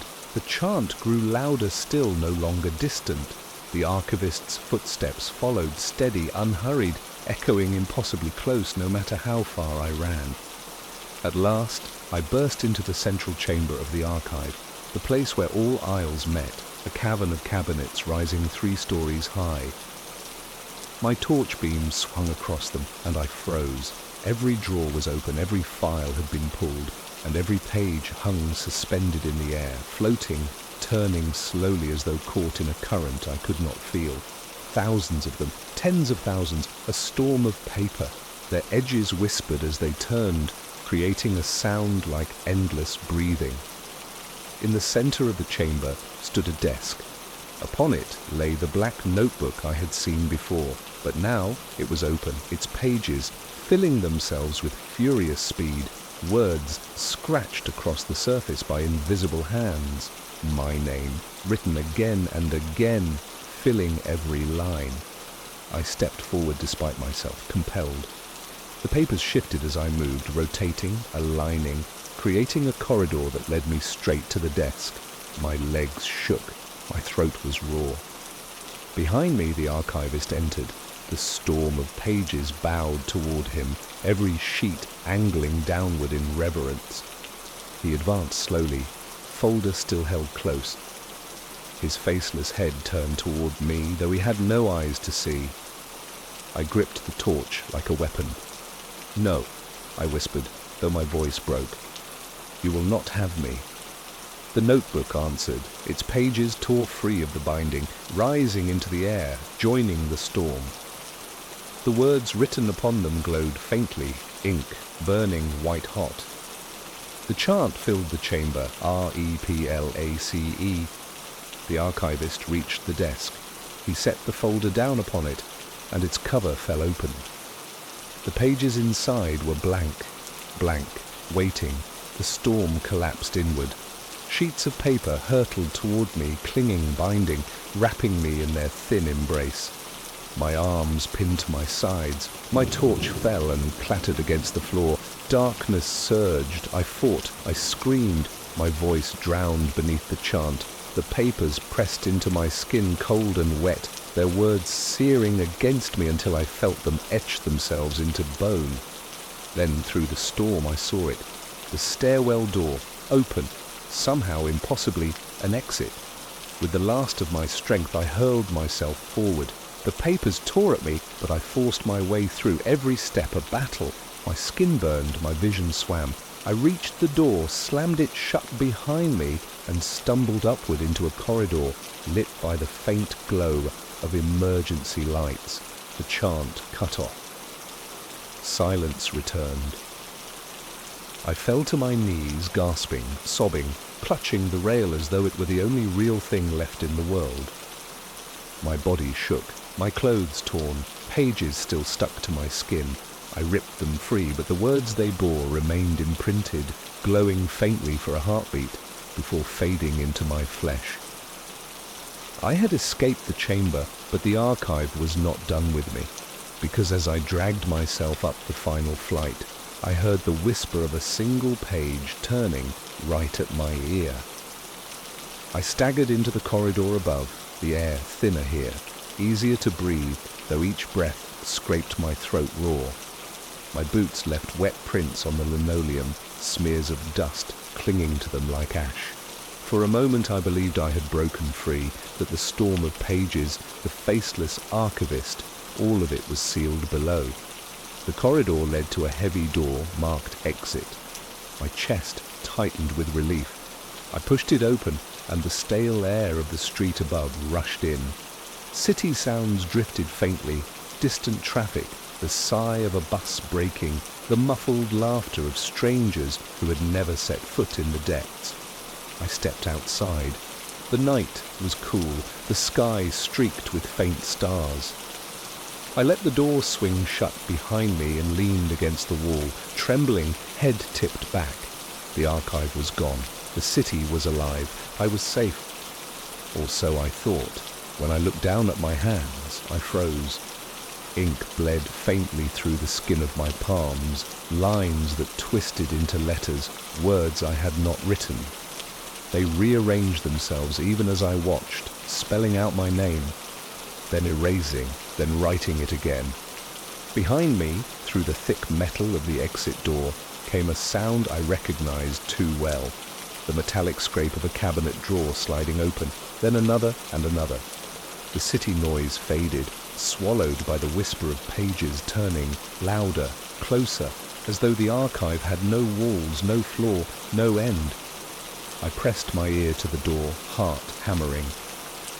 A voice spoke, not from beyond, but from inside me, vibrating through my chest, low and certain. Replace! I stumbled back, clutching my chest, the ink on my skin searing, burning like hot iron. And in that moment I understood. The archive was not beneath the city. It was everywhere, and now it had catalogued me. The bus wheezed as it pulled into the stop, its headlights weak, its windows smeared with condensation. The timetable on the post had long since faded, but the driver opened the doors anyway, as if expecting me. Midnight hung heavy over the deserted road. No other lights, no other passengers. I climbed aboard, the air inside thick with the smell of damp fabric and diesel. The driver sat hunched forward, cap pulled low, his face hidden in shadow. He did not speak. He only tapped the ticket machine with one gloved hand, the dull plastic buttons clicking under his touch. I dropped a few coins into the slot. The machine gave a tired beep, then fell silent. My ticket never printed. The driver did not look at me. I moved down the aisle, the floor sticky underfoot, and chose a seat midway along. The other passengers sat rigid, their coats buttoned high, faces turned toward the dark windows. None blinked, none breathed loud enough to hear. The doors hissed closed, the bus pulled away, and then, from just above my head, the bell cord trembled. Ding. Someone had requested a stop, but no one had moved. The single chime hung in the air, strangely hollow, as though it had echoed from a place far beyond the bus itself. My head snapped upward. The cord still swayed faintly, its brass handle twisting on the frayed rope. None of the passengers reacted. They sat stiffly, their faces turned toward the fogged windows. In the dim interior light, their features were blurred, pale, almost waxen. One man in a long overcoat had his hands folded neatly on his knees. A woman, 2 rows ahead, clutched a handbag to her chest, her knuckles white against the fabric. None so much as flinched at the sound. I glanced toward the front. The driver's cap remained low, his gloved hands resting on the wheel. He had not looked back. The bus rumbled on, engine coughing as it labored up a slight incline. I told myself it was nothing. The cord might have been loose, jarred by the motion of the bus. Old machinery groaned, straps shifted. It could all be explained. But when I looked again, the cord trembled once more, swaying from the motion of the bus, pulled, ding. The sound was softer this time, as though whoever had rung it lacked strength. My skin prickled. I rose from my seat, trying not to stare too openly at the other passengers. Their eyes remained fixed on the windows, but I noticed then that not a single breath fogged the glass. Their faces were close enough, pressed near the misted panes, yet no warmth came from them at all. I reached up and touched the cord myself. The rope was damp, slick with condensation, and strangely cold. I gave it a sharp tug. Nothing. No chime. I let go quickly, wiping my fingers on my coat. My gaze drifted down the aisle again. Every passenger sat in perfect stillness. Not one blinked, not one shifted. The bus jolted over a pothole. I nearly lost my balance, catching the back of the seat to steady myself. The man in the overcoat swayed too, but unnaturally, like a mannequin set rocking by accident. His head tilted just slightly, but his eyes never moved, still locked on the fogged window. I sank back into my seat, heart thudding. The bus engine's drone was the only sound now, rising and falling like the breath of some tired beast. And then from the far back came a new noise, the slow, deliberate scrape of shoes shifting against the floor. One passenger was moving, at last. But when I turned, my blood ran cold. The seats were empty, every row behind me vacant, and yet the footsteps were still coming. The scrape of footsteps moved closer, deliberate, echoing strangely along the narrow aisle. I gripped the armrest, pulse hammering. My torch, my one comfort in other dark places, was useless here. The bus's overhead lights burned with a weak yellow glow, just enough to smear shadows across the ceiling. I twisted in my seat, eyes straining to the back. Empty rows stretched into gloom, cushions torn, fabric stained. Yet the sound persisted, one step after another, each landing heavy, too real to be mistaken. The passengers around me still did not move. Their silence was unbearable. I swallowed hard, leaning forward and whispered, "Did you hear that?" No response. Not a blink. Not a twitch. The footsteps drew nearer. I forced myself to stand, the floor tacky beneath my boots. My eyes darted from seat to seat, waiting for someone, anyone, to reveal themselves as the source. Then the bell cord trembled again. Ding. This time the sound came not from above, but from beneath my seat. I jerked away as the chime echoed through the hollow space under the floor. The passengers reacted at last, not by turning, not by looking, but by straightening in unison, their spines clicking faintly as they shifted to sit taller. Their heads turned fractionally toward the aisle, all at once, all together. The driver's shoulders stiffened. One gloved hand tapped the ticket machine twice, sharp, mechanical, and then gripped the wheel tighter. The bus groaned as it slowed, tires crunching over gravel. We had reached a stop, but when I glanced out the window, only fog pressed against the glass. No shelter, no lamppost, no road sign, nothing but swirling grey. The doors hissed open, cold air poured in, damp and sour, carrying with it a smell like soil, freshly turned. I staggered back. The footsteps behind me halted, and then, from the open doorway, another sound joined the others, a slow, dragging inhale, as though something vast had just scented the air. I wanted to run, but the aisle had shifted. The bus no longer seemed straight, its length stretched impossibly, rows doubling, then tripling, as if the vehicle had grown to contain more than it should. My seat, the one I had risen from, was gone, swallowed by new rows that had appeared in its place. Every passenger turned their heads now in perfect synchrony. their faces pale and blurred as though pressed beneath glass. Their mouths hung slightly open, but no breath emerged, no life. The footsteps began again. This time they came from both ends of the bus, from the door ahead and the aisle behind. The sounds met, converging, trapping me in the middle. The bell cord quivered violently, dinging over and over, each chime sharp, frantic, rattling the windows. The passengers' mouths opened wider, stretching into silent O shapes, their heads tilting toward the sound. I clamped my hands over my ears, but the dinging only grew louder, resonating inside my skull. The floor shuddered beneath me, vibrating with each toll. Through the fog at the open door, a figure stirred. Its outline was indistinct, shifting like smoke, yet its shape was human, or had been once. It stepped forward, and the bell cord stopped as suddenly as it had begun. The silence that followed was worse, because now the only sound was breathing. But it wasn't mine. The breathing filled the bus, long, wet, dragging inhalations that rasped against the walls. My own lungs rebelled, refusing to match the rhythm, each gasp shallow and panicked.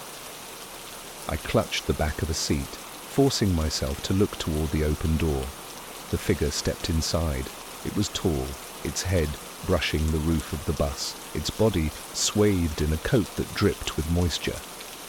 Mist clung to it, trailing in tatters like smoke. Its face was blurred, shifting as though pressed beneath the same fog that blanketed the road outside. Eyes seemed to form, then vanish. A mouth opened, then sealed itself into skin again. The doors closed behind it with a hiss. The passengers did not react, though every head remained tilted toward the aisle. They seemed to be waiting. For me. The figure moved forward one step at a time. Each boot struck the floor with a dull weight, the vibration carrying through the length of the bus. With every step, the lights overhead flickered, dimming until the aisle was lit only in brief, sickly pulses. I backed away, stumbling over the edge of a seat. My hands shook so badly that I could barely hold myself upright. The bell cord quivered again, though no one touched it. The chime that followed was different, lower, warped, more like a throat clearing than a bell. The passengers leaned forward slightly, as if in reverence. "Stop!" My voice cracked, lost beneath the groan of the bus engine. "Please, stop!" The figure halted, its faceless head tilted as though listening. The air grew colder, my breath misting visibly now, each exhale snatched away by unseen currents.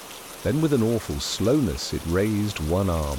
The coat sleeve slid back to reveal a hand too long, too pale, each finger tapering into sharp nails. It reached for the cord above. The rope trembled as the fingers closed around it. Ding. The sound cracked through the bus like a gunshot. At once, the passengers turned their heads fully toward me, their necks snapping with a sound like breaking sticks. Their eyes were clouded, milky, their mouths stretched wider. They rose, all at once. Seats groaned as they stood in unison, movements stiff, mechanical. The bus tilted slightly beneath their weight as the rows closed in. I stumbled backward, trapped between their advancing forms and the faceless figure still holding the cord. The driver made his first sound of the journey, a low chuckle, dry and hollow. He never turned his head, but one gloved hand tapped the ticket machine. It beeped once, the sound crisp, final. The figure pulled the cord again. Ding! The passengers surged forward. I hurled myself sideways, clambering over the back of a seat, landing hard on the floor of the opposite row. My shoulder screamed with pain, but adrenaline forced me up again. The passengers' heads jerked to follow, their bodies twisting unnaturally as they tried to turn toward me. I sprinted toward the front, the aisle narrowing, stretching, doubling in length with every step. My legs burned, lungs tearing, but I kept running, the dinging and the breathing and the footsteps merging into a rhythm that pounded in my skull. I reached the driver's seat at last. My hand shot out, grabbing his shoulder. I wrenched him around. There was no face beneath the cap, only a mirror, fogged, cracked, reflecting my own horrified expression back at me. Behind me, the passengers reached for my arms, my neck, their cold fingers closing in. And then the bus lurched violently, brakes shrieking, tires screaming against unseen ground. The force hurled me forward into the mirror face of the driver. Darkness swallowed me. I came to with my cheek pressed against cold glass. My own reflection blinked back at me, pale, wide-eyed, alive. For a moment I thought I was still staring into the driver's mirror face, but when I drew back, the cracked surface was only a pane of window. The bus was moving again. Smoothly now, the engine humming with an almost soothing rhythm. The aisle behind me was empty. No passengers stood, no pale figures reached for me. The rows were vacant, the seats torn and damp, but otherwise ordinary. My pulse pounded so hard that it hurt, yet the silence that filled the bus felt almost kind. I stumbled to a seat, gripping the pole for balance. My head swam, my breath ragged, but relief bled into me like warmth after a long cold. Whatever had happened, hallucination, nightmare, some trick of fear, it was over. I looked toward the front. The driver sat as before, cap low, hands on the wheel. His shoulders rose and fell in the rhythm of steady breathing. A real man, I told myself, flesh and blood. Not a reflection. I swallowed hard and whispered, "Thank you." He did not respond, but the engine purred and the bus carried on. Minutes passed. The steady rattle of wheels on tarmac began to lull me. My eyes drifted to the window. The fog was thinner here, revealing flashes of countryside, hedgerows, the silhouettes of trees, a scatter of stone walls. Real, solid things. I clung to them, proof that the world still existed beyond the strange cage of the bus. For the first time I allowed myself to lean back. The seat was damp, the fabric rough, but it held me. My body ached with exhaustion. The cord above my head hung still. The bus slowed. My heart clenched, but then I saw why. A proper stop emerged from the mist, a shelter of smeared glass, a street lamp casting a faint orange glow. A real place. The brakes sighed, the doors opened with a hiss. No one boarded, no one left. Yet I told myself it didn't matter. This was what buses did. They stopped, they started. The world carried on. The doors closed again. The engine rumbled, and we moved forward. Relief washed through me in waves. I almost laughed. Ragged, brittle, but real. I had survived something, though I could not name it. Soon the city would return, the lights would grow brighter, and I would step off this cursed vehicle and never look back.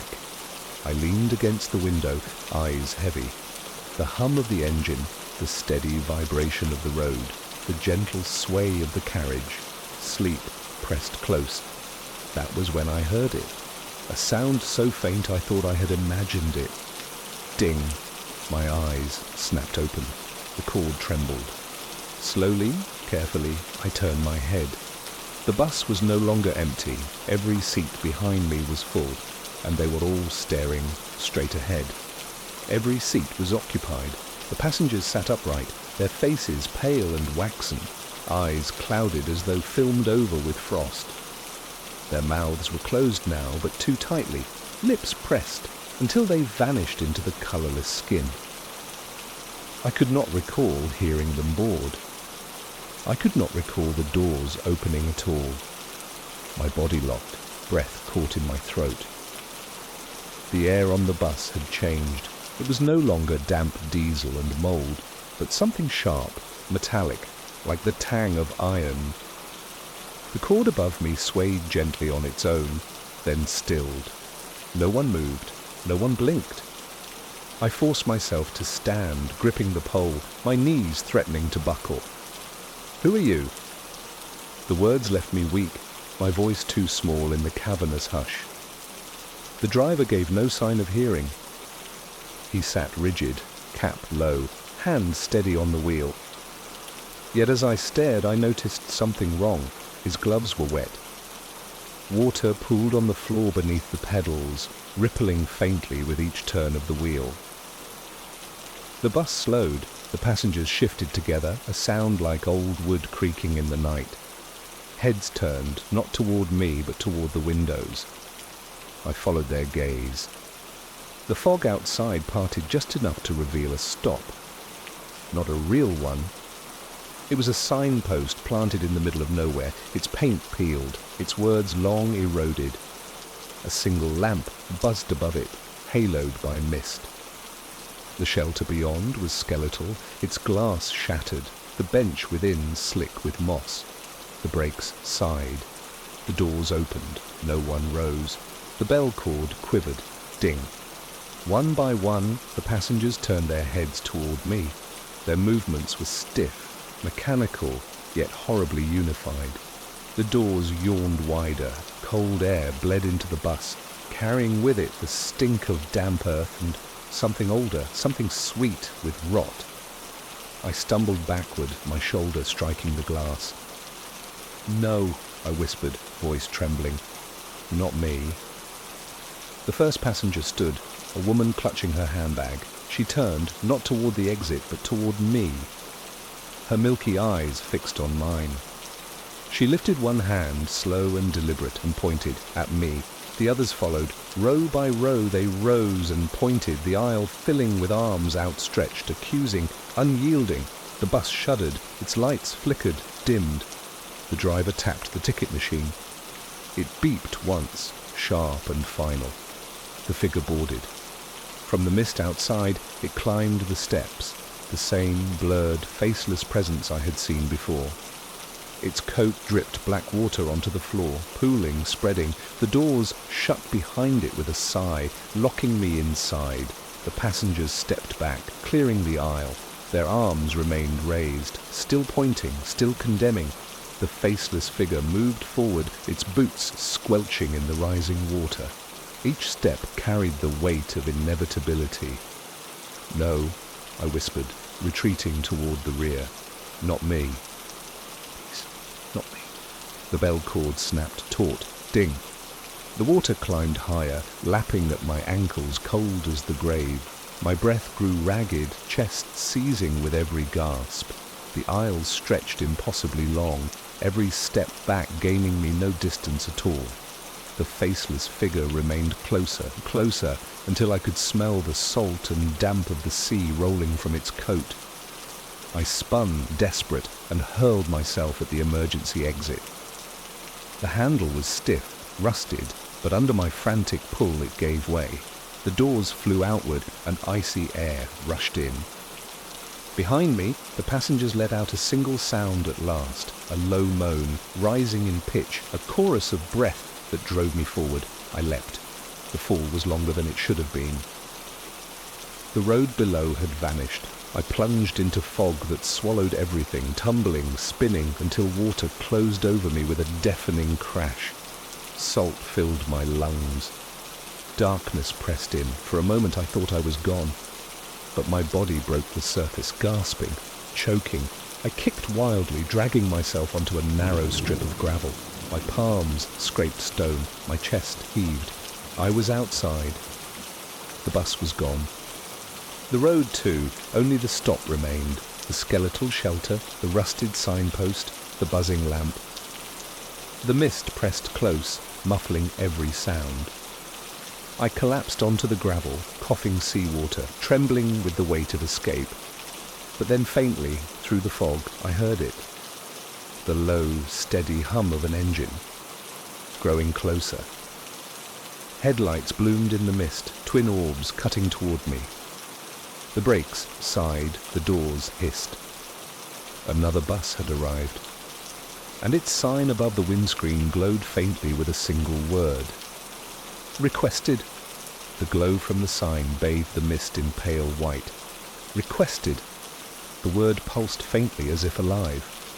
I crawled back on my hands, gravel biting my palms, my chest still tearing for breath. The bus idled before me, engine low, steady, almost patient. The doors opened with a sigh. Inside, the seats were empty. The aisle was clear. The cord above swayed gently, as if stirred by a hand unseen. I whispered, "No." Not again. But the fog shifted at my back, pressing me forward. The air grew heavy, suffocating, until I realized I could not draw a full breath unless I moved closer. My body shook with resistance, yet my legs obeyed, dragging me toward the open doors. At the threshold, I clutched the frame, forcing myself to look at the driver. The cap was gone, and beneath it was my own face. Eyes hollow, lips pressed too tightly, skin pale and wet as wax. The reflection of myself raised one gloved hand and tapped the ticket machine. Beep. The cord above rang once. Ding. Behind me, the fog surged. Dozens of pale faces emerged within it, every passenger from before, waiting, watching, their mouths opening as one. I stumbled back, desperate to flee. But the doors closed, and the bus began to move. The shop smelled of oil and brass, the scent of gears and dust worn smooth by decades of patient hands. I had passed it many times on the narrow street, but only that night did I notice the light inside. A single lamp burned low, spilling gold across the glass, and the faint ticking of countless clocks drifted into the night air. I stepped in. The sound was overwhelming.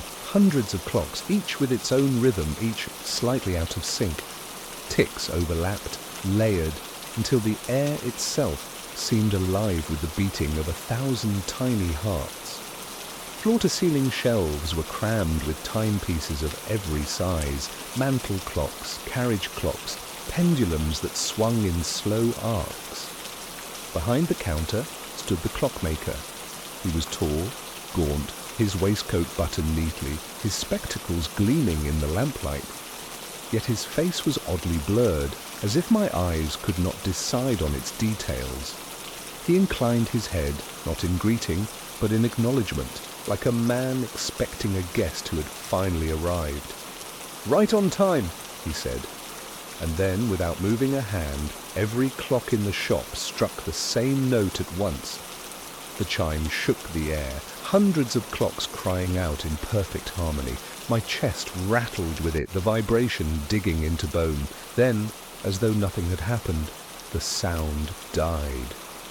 The shop returned to its sea of staggered ticks, each clock resuming its own peculiar rhythm. I swallowed, my throat dry. "That's quite a collection," I said, my voice too thin against the noise. The clockmaker smiled faintly, or perhaps he didn't. His face seemed to shift whenever I tried to hold it still in my mind, first narrow, then broad, his eyes either deep-set or too large. He adjusted his spectacles with long, careful fingers. "Every tick must be accounted for," he murmured. His voice was low, almost soothing, yet beneath it lay something that made me uneasy, like hearing words backwards in a dream. I let my eyes wander the shelves. None of the clocks bore dust. None had stopped. Each pendulum swayed with unwavering precision, though no two agreed on the hour. I leaned closer to one, a brass carriage clock, its glass face clean and gleaming. My breath fogged the surface and then faded. The glass cleared itself, leaving no mark at all. I stepped back quickly, bumping against the counter. The clockmaker watched me, expression unreadable. "They do not keep time," he said softly. "They keep you." I forced a laugh, too sharp, trying to steady my nerves. "That's an odd way to put it." He turned to adjust a great pendulum clock by the door. His hand never touched the chain, yet the weight began to rise, clinking as though wound by an invisible gear. The shop grew colder. The air thickened with the smell of oil, stronger now, mixed with something metallic. like blood left too long on steel. My gaze flicked back to the shelves. Several clocks had shifted. I was certain of it. A small porcelain timepiece that had been 2 rows up now sat at eye level. A grandfather clock leaned closer, its brass pendulum brushing against the wood as though it had edged forward while I looked away. Tick, tick, tick. The sound pressed into my ears, no longer overlapping but synchronizing. The clocks were drawing together, uniting their rhythm, ticking louder, faster. My pulse quickened. I turned to the clockmaker, desperate for explanation. He only smiled again. "Every guest is expected," he said, "and every guest arrives exactly when they are meant to." The clock struck in unison once more, but this time the note they gave was not a chime. It was the sound of a heartbeat.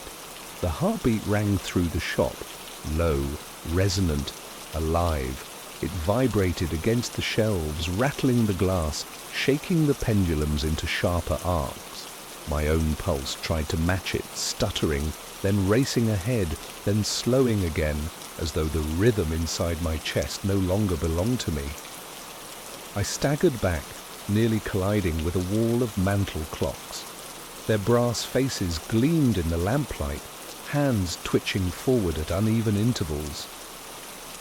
Yet every tick now landed in unison with that great slow beat. Tick, tick, tick. The sound filled my skull. "Do you feel it?" the clockmaker asked softly. He had not moved, yet he seemed suddenly closer, his voice brushing my ear. The measure. The order. The inevitability. I turned, but the shop had changed. The narrow aisles of shelving had lengthened, stretching away into impossible distance. Rows of clocks vanished into shadow, their faces glowing faintly like watchful eyes. The air hummed with their voices, each tick a wordless whisper, repeating the same command. "Belong, belong, belong." I clutched at my head, shaking it, refusing the pull. The beat only grew louder. From the far end of the aisle, a great-grandfather clock groaned. Its carved wooden case split, hinges shrieking, and from its hollow interior poured a stream of gears. Brass wheels clattered to the floor, rolling across the boards with insectile energy, spinning until they came to rest against my boots. I stumbled back, but the gears followed, rolling uphill, defying gravity. Their teeth clicked as they linked together, forming a chain that snaked toward me like a mechanical serpent. "Time does not stop," the clockmaker murmured.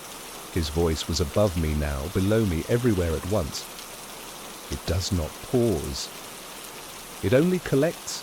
I snatched up one of the gears in desperation. The metal was hot, too hot, searing my palm. I dropped it instantly, skin blistering. The gear rolled back into the chain as though eager to rejoin. The ticking quickened. The clocks began to strike again. Not a chime, not a heartbeat, but the sharp snap of bones breaking, one after another, hundreds of them, until the sound became deafening. I clamped my hands over my ears, yet still I heard it, vibrating through marrow. The shelves shifted, closer now, narrowing the aisle, forcing me toward the counter. The shop seemed to breathe around me, boards creaking in and out like ribs, the lamplight pulsing in time with the endless rhythm. I looked at the clockmaker. He was no longer still. His hands moved rapidly, impossibly fast, darting across the counters, plucking at invisible strings, turning unseen keys. His face blurred with the motion, eyes and mouth shifting in a stuttering loop, as though too many expressions tried to surface at once. The clocks obeyed, their hands spun wildly, whirling forward, reversing, skipping, settling, all the while keeping perfect synchrony with that pounding beat. My chest ached, my breath caught. The rhythm inside me matched theirs now, unwillingly, each pulse in time with the tick, each inhalation trapped in the machine's cycle. I tried to shout, but no sound left my throat. "Your hour has arrived," the clockmaker said. His blurred smile stretched wider. "And your place is ready. At that, the largest clock of all, a monstrous case set against the rear wall, opened its door. Its pendulum swung with furious force, carving the air like a blade. Inside I saw not gears nor springs, but darkness, a depth that breathed, that pulled, that waited. And with every tick, that darkness leaned closer. The darkness within the great clock rippled like water, though no reflection stirred its surface. The pendulum swung before it, faster now, slicing the air with a metallic whump that set every bone in my body vibrating. I stumbled back, nearly tripping over the gears that scuttled across the floor like beetles. My torch beam, long since useless, lay forgotten on the counter. The only light came from the countless clock faces, each one glowing faintly as their hands spun in chaotic unison. The clockmaker stood beside the monstrous case, one hand resting upon its carved wood. His blurred features shifted again, elongating, shrinking, refusing to settle.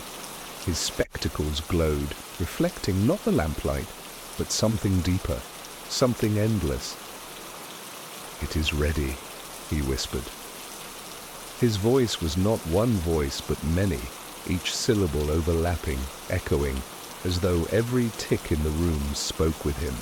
The darkness inside the clock shivered, something pressed against it from within.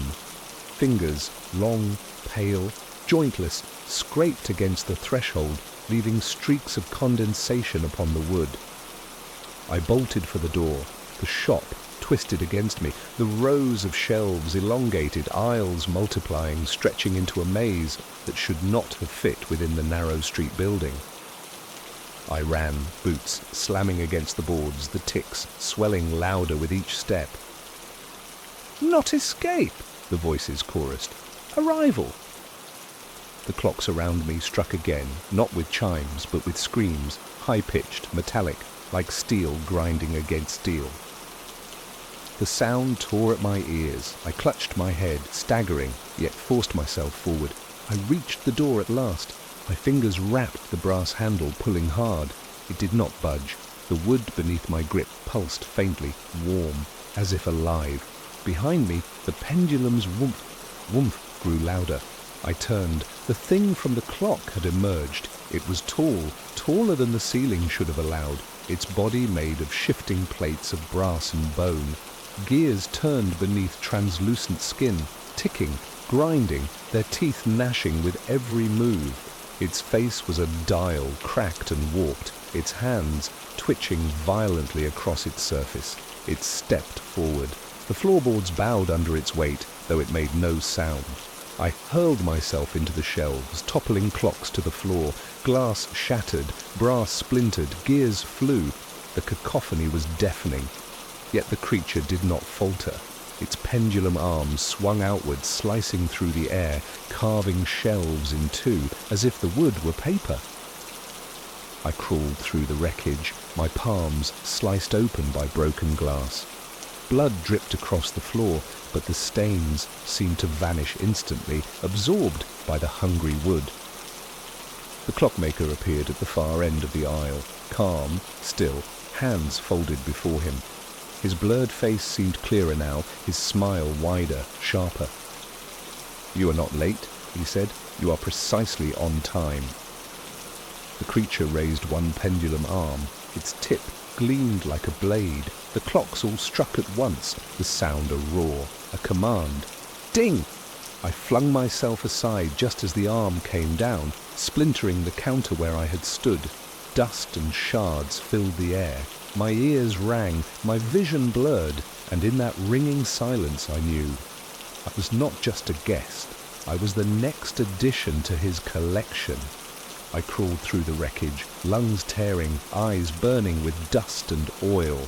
The monstrous pendulum creature loomed behind me, gears grinding within its skin, each step shaking the floorboards as though the shop itself breathed with it.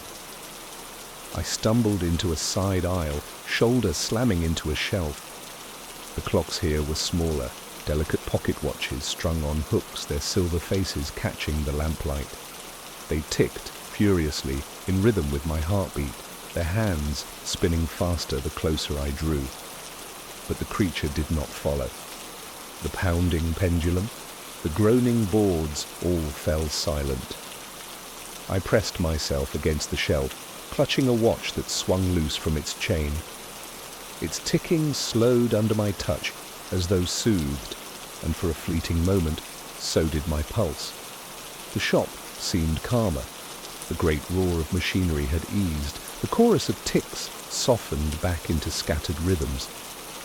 I staggered deeper into the aisle, listening. Nothing chased me.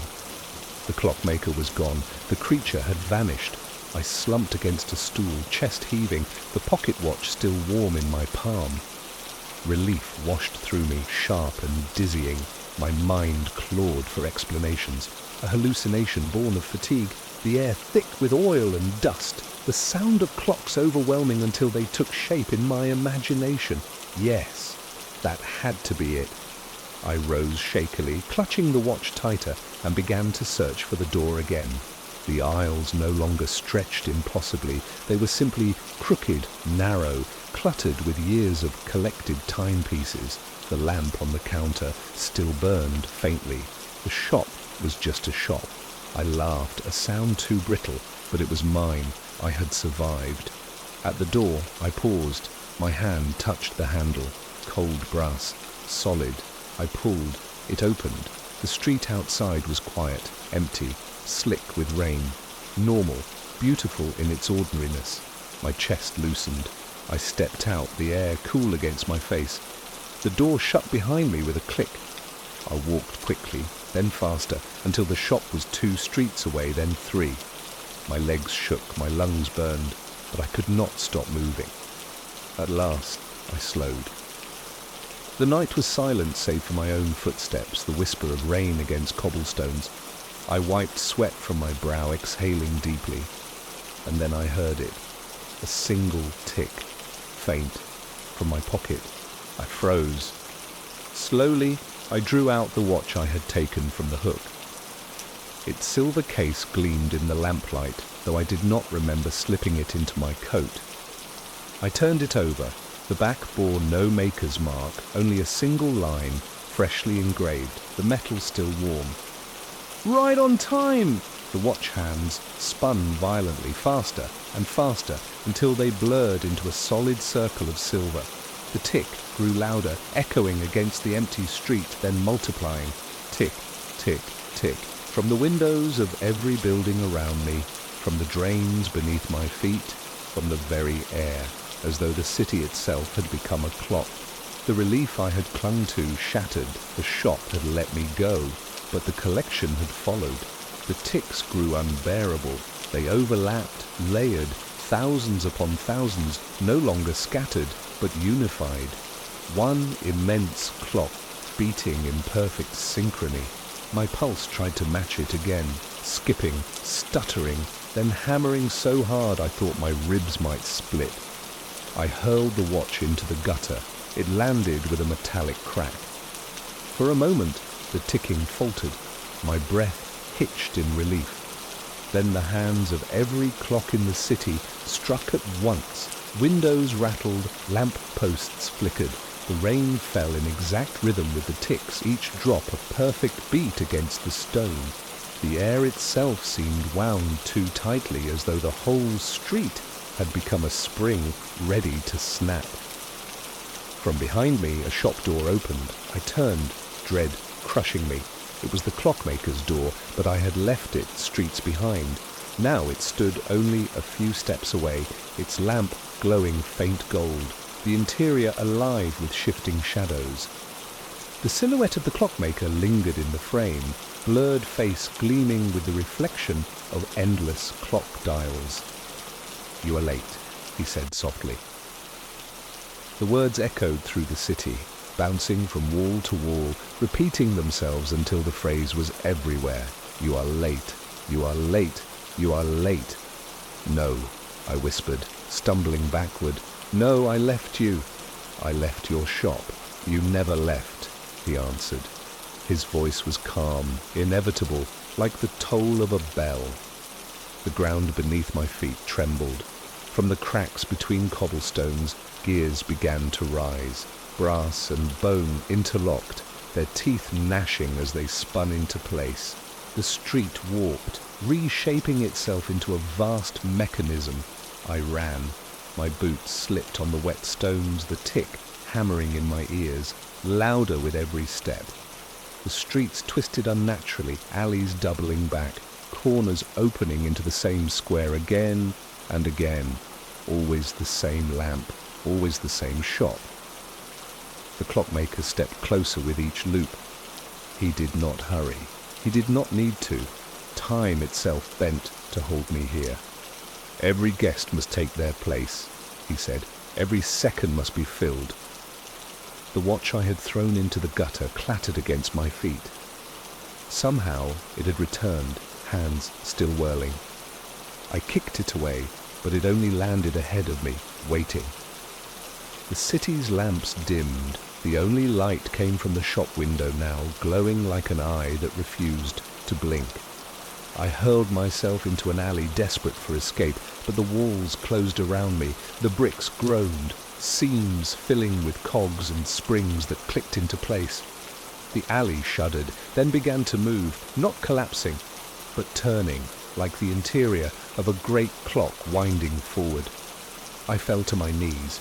The air was thick with the smell of oil and brass, choking me. From the end of the alley the creature emerged. The pendulum beast, taller than before, its dial face cracked wide. Inside its body, dozens of smaller clocks ticked, their hands piercing through skin, grinding, tearing. Its pendulum arms swung in slow, heavy arcs, sparks flying as they struck the brick walls. It reached for me. I crawled backward, palms slipping on wet stone. "No! I won't be part of it!" The clockmaker's voice answered everywhere at once. "You already are!" The pendulum arm came down. I rolled aside, the blow shattering stone where I had lain. Dust and fragments showered me. I scrambled upright and ran, leaping over broken gears, tearing through the twisting alleys. The clock struck again. Dong! The sound bent the air. My vision blurred, doubling, tripling.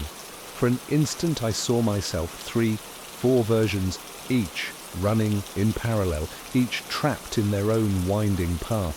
Some stumbled, some fell. One collapsed, clutching its chest. I screamed, forcing myself onward, trying to outrun even my own shadow. Ahead, the street opened once more onto the shop. The door was wide now, the darkness inside pulling at me like a tide. The clockmaker stood in the threshold, arms outstretched. Behind him, the shelves stretched into infinity, rows of clocks vanishing into the void. The pendulum beast herded me closer, its bulk filling the street, its dial face turning with each step. I had nowhere left to run. My hands brushed against something heavy, a broken clock face half buried in rubble. I seized it and hurled it with every ounce of strength. The glass shattered against the shop window. For the first time the clocks faltered. Their rhythm stuttered.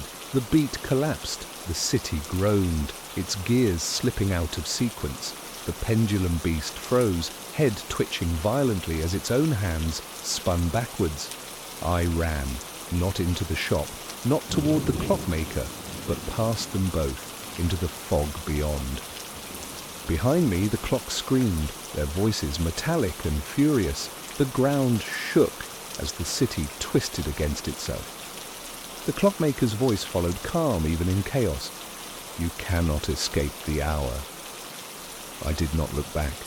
I ran until the ticks faded into the distance, until the mist thinned, and the sound of my own ragged breath was the only rhythm left. I had escaped, or so I thought, because when I collapsed at last beneath a street lamp, my wrist burned. I rolled up my sleeve, and there, etched into my skin as if carved by tiny gears, was the outline of a clock face. Its hands pointed to midnight, and they were moving. The street lamp flickered above me, its light too white, too steady, pulsing in time with the hands moving beneath my skin.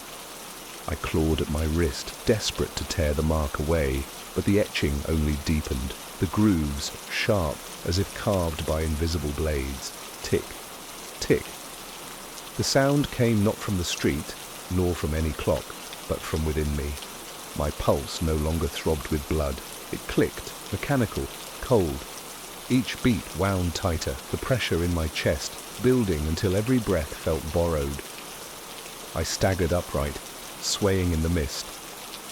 The city around me was quiet, streets empty, windows dark. For a moment I dared to hope I had truly escaped.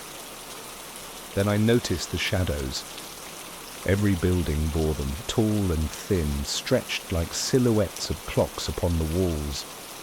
Their pendulums swayed in silence, though no real machine stood there. The shadows moved in unison, marking each second with perfect rhythm. And at the end of the street, I saw him, the clockmaker. He stood motionless, spectacles gleaming, blurred face somehow clearer now. He raised his hand in a slow, precise gesture, as if winding an unseen key. My wrist turned of its own accord. The etched clock face on my skin clicked forward, second by second, winding down. I realized then the truth. I was not his guest. I was his clock, and my hour was nearly spent.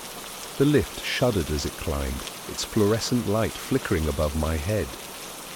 I was alone, the air inside stale with the faint tang of metal and grease. Somewhere far below, the lobby doors had already closed, the echo of their slam lost in the rising hum of the machinery. The panel glowed faintly. Floor 4, Floor 5, Floor 6. The lift jolted suddenly, stopping with a metallic groan. My stomach lurched with it. The doors slid open, but it wasn't Floor 7. A narrow corridor stretched ahead, carpet grey, walls plain, a strip of buzzing lights running down the ceiling. No signage, no numbers, no sound, just stillness. I hesitated. I had taken this lift dozens of times before. Between Floor 6 and 7 there should have been nothing but blank concrete, no corridor, no doorways, and yet the hallway waited. The lift doors began to close. Instinct forced me forward, one step, then another, until I was outside. The carpet muffled my boots. The air smelled of dust, faintly sweet, faintly sour. Behind me, the lift doors sealed with a hiss. And when I pressed the call button to return, nothing lit up. I was trapped in the room between floors. The silence pressed against my ears, thick and heavy, as though the corridor itself was listening. I stood still, waiting for the lift to return, but its familiar hum never came. The button I had pressed remained dark, no glow, no response. I turned back to the hallway. It stretched farther than I expected, longer than the building should allow. The grey carpet absorbed the sound of my footsteps, muting them until it felt as though I moved without touching the ground at all.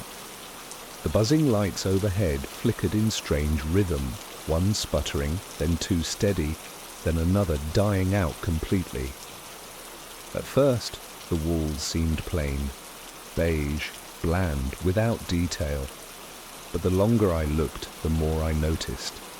Marks faintly scratched into the plaster. Tiny gouges clustered low near the floor, as though fingernails had clawed desperately for purchase. My throat tightened. I forced myself to keep walking, telling myself it was old damage, nothing more. Halfway down, I noticed the doors. There should not have been any doors here. No floor existed between 6 and 7, no offices, no apartments, no rooms at all. Yet along the corridor stood a series of identical doors, each painted dull white, each bearing a tarnished brass handle. None had numbers. I stopped at the nearest one. The handle was cold, slick with condensation. I pressed my ear to the wood, straining for sound. At first, nothing. Only silence. Then faint, deliberate, the scrape of something dragging across the floor inside. I jerked back, heart hammering. The corridor had grown colder. My breath misted faintly in the air. I tried another door, The same slick handle, silence at first, then that slow, deliberate scrape. A chill spread down my spine. Whatever was behind those doors, it was not resting. It was moving. I backed away, glancing over my shoulder toward the lift. The doors remained sealed, smooth and silent, as though they had never opened here at all. The buzzing above me faltered, plunging half the corridor into shadow. And then, without warning, every handle turned, all at once. The scraping inside grew louder. Something, or many somethings, were trying to leave their rooms. Every handle twisted, metal squealing as though resisting unseen hands. My breath caught. I stumbled backward down the corridor, unable to tear my eyes from the line of white doors. The scraping grew louder. It was not one thing moving, but dozens, maybe hundreds, claws or nails or bare limbs dragging across wood and carpet. The sound overlapped, layered until it filled the corridor like a storm. One door shuddered, then another. Hinges rattled, frames groaned. The handles jerked violently, shaking as though struck from the other side. I backed faster, heart hammering. No. The lights above buzzed louder, flickering in erratic rhythm. Every few seconds the corridor plunged into darkness, and when the light returned, the doors were subtly changed. One stood half open, another gaped wider than before. The scraping spilled into the hallway now, no longer muffled. It slithered and shuffled across the carpet, soft but purposeful. I pressed myself against the wall, scanning desperately for the lift. The end of the corridor looked farther away than before, as though the hallway had stretched again, lengthened to keep me trapped inside it. A low groan rippled through the building, deep, resonant, like metal bending under great pressure. The floor vibrated beneath me, the carpet shifting as if something massive turned beneath it. The nearest door creaked open an inch more. I could not help myself.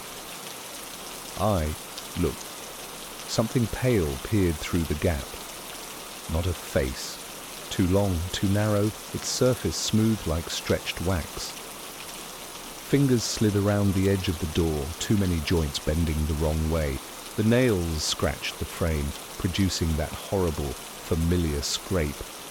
The smell of damp plaster filled my nose, mixed with something sweeter, rotten, like fruit left too long in the heat. I bolted. My shoes thudded on the carpet, the sound muffled yet frantic. Behind me, the doors slammed open in unison. The scrape turned into a rush, a tide of things spilling out into the corridor. Their movements were irregular, limbs dragging, bodies rolling, hands clawing for purchase. The buzzing above grew deafening. Lights popped, showering sparks, plunging long stretches of the corridor into total blackness. I risked a glance back. Shapes crawled after me, pale and formless, their bodies smeared with dust. Some had too many arms, others none, dragging themselves forward with mouths that gaped silently. Their eyes, or what passed for them, glowed faintly, two white circles cutting through the dark. The sound was unbearable now, scraping, dragging, wet thuds as limbs struck the carpet. I pushed harder, lungs tearing, every breath raw. The lift was there now, impossibly far but visible, its seam faintly outlined in the wall. The button still did not glow. The things behind me were faster. Their scraping gained, echoing from all sides, as though the corridor itself had multiplied them. Some moved along the ceiling, their pale limbs clinging to the buzzing lights until the fixtures bent under their weight. One dropped in front of me. It unfolded from the ceiling, a mass of limbs and white flesh that slapped wetly against the carpet. Its face, or mask, was smooth, mouthless, eyeless, yet it tilted toward me as though it could see perfectly. I skidded to a halt. The things behind surged closer, trapped. The creature on the carpet opened its chest, not a wound, but a door. Hinges groaned as the skin peeled back, revealing a cavity within, black and yawning. From it poured that same scraping sound, amplified 100-fold, shaking the corridor. The others behind me stopped, their heads jerking toward the open cavity, as if they were listening. The cavity gaped wider, the skin door splitting to its hinges. The sound that poured out was no longer mere scraping, but a chorus of whispers, thousands of voices layered, each one hissing in time with the buzzing lights. They spoke no words I could recognize, only syllables stretched and warped, like breath drawn through broken glass. I clamped my hands over my ears, but it made no difference. The sound came from inside my skull now, vibrating through bone, shaking my teeth. The creature leaned closer, its gaping chest a tunnel of dark, its pale arms twitching at unnatural angles. Behind me, the corridor things had gone still. They crouched low, their bodies pressed against the walls and ceiling, their smooth faces all turned toward the opening chest. Waiting, listening, the cavity pulsed, a shape stirred within. At first I thought it was only shadow, but then the dark inside the chest moved, writhing like liquid alive. A hand pressed against the inner frame, pale, slick, too large for the body that contained it. Fingers unfolded outward, pushing the cavity wider. Something else was trying to climb out. I screamed and lunged sideways, slamming my shoulder against the nearest door. It burst open with a groan. The room beyond was wrong. It stretched upward without end, walls lined with door after door, stacked to impossible heights. Each one trembled faintly, handles quivering. The scraping sound was louder here, magnified, as though every door concealed its own prisoner, desperate to be freed. I stumbled back into the corridor, but the creature blocked the way, its chest still gaping, the thing inside forcing itself closer to the surface. The smell of rot and mold thickened, burning my throat. One of the corridor things dropped from the ceiling, landing behind me, its limbs bent backwards as it crawled closer, its eyeless face tilting toward me. Another slithered along the wall, pale arms dragging its body like a puppet.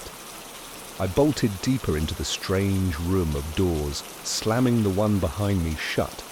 The handle rattled instantly, something pushing hard against it from the other side. I backed away, chest heaving. The air in here was stale, thin, as though I had climbed too high in a mountain. My ears popped painfully. Then from above, one of the higher doors swung open. A figure fell through. It struck the floor with a sickening crack. Bones jutted at wrong angles, limbs broken in multiple places. Its mouth gaped silently. For a moment I thought it was dead.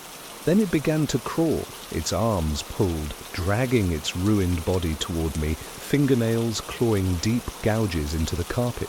Its head lolled, neck twisted, but its milky eyes locked on mine. I screamed again and ran, darting between rows of doors, each one shuddering as though eager to burst. The scraping and whispering swelled, chasing me no matter how far I fled. I found another door, its brass handle slick with condensation. With trembling hands, I yanked it open. The corridor stretched before me once more, but it was different now. The lift was gone. The walls pulsed faintly as though they breathed, and every door stood open. The corridor gaped before me, endless, lined with doors now yawning wide. Inside each, the same dim grey light glowed, identical to the hallway itself. Stepping forward felt like walking into a reflection. Corridor after corridor folded into one another, but there was no scraping now, no pale limbs clawing toward me, only silence. My chest heaved as I staggered forward. My ears rang from the memory of whispers, but here was stillness. My eyes darted between the open doorways, half expecting shapes to slither out, but nothing stirred. Each frame revealed only more empty halls, stretching away into infinity.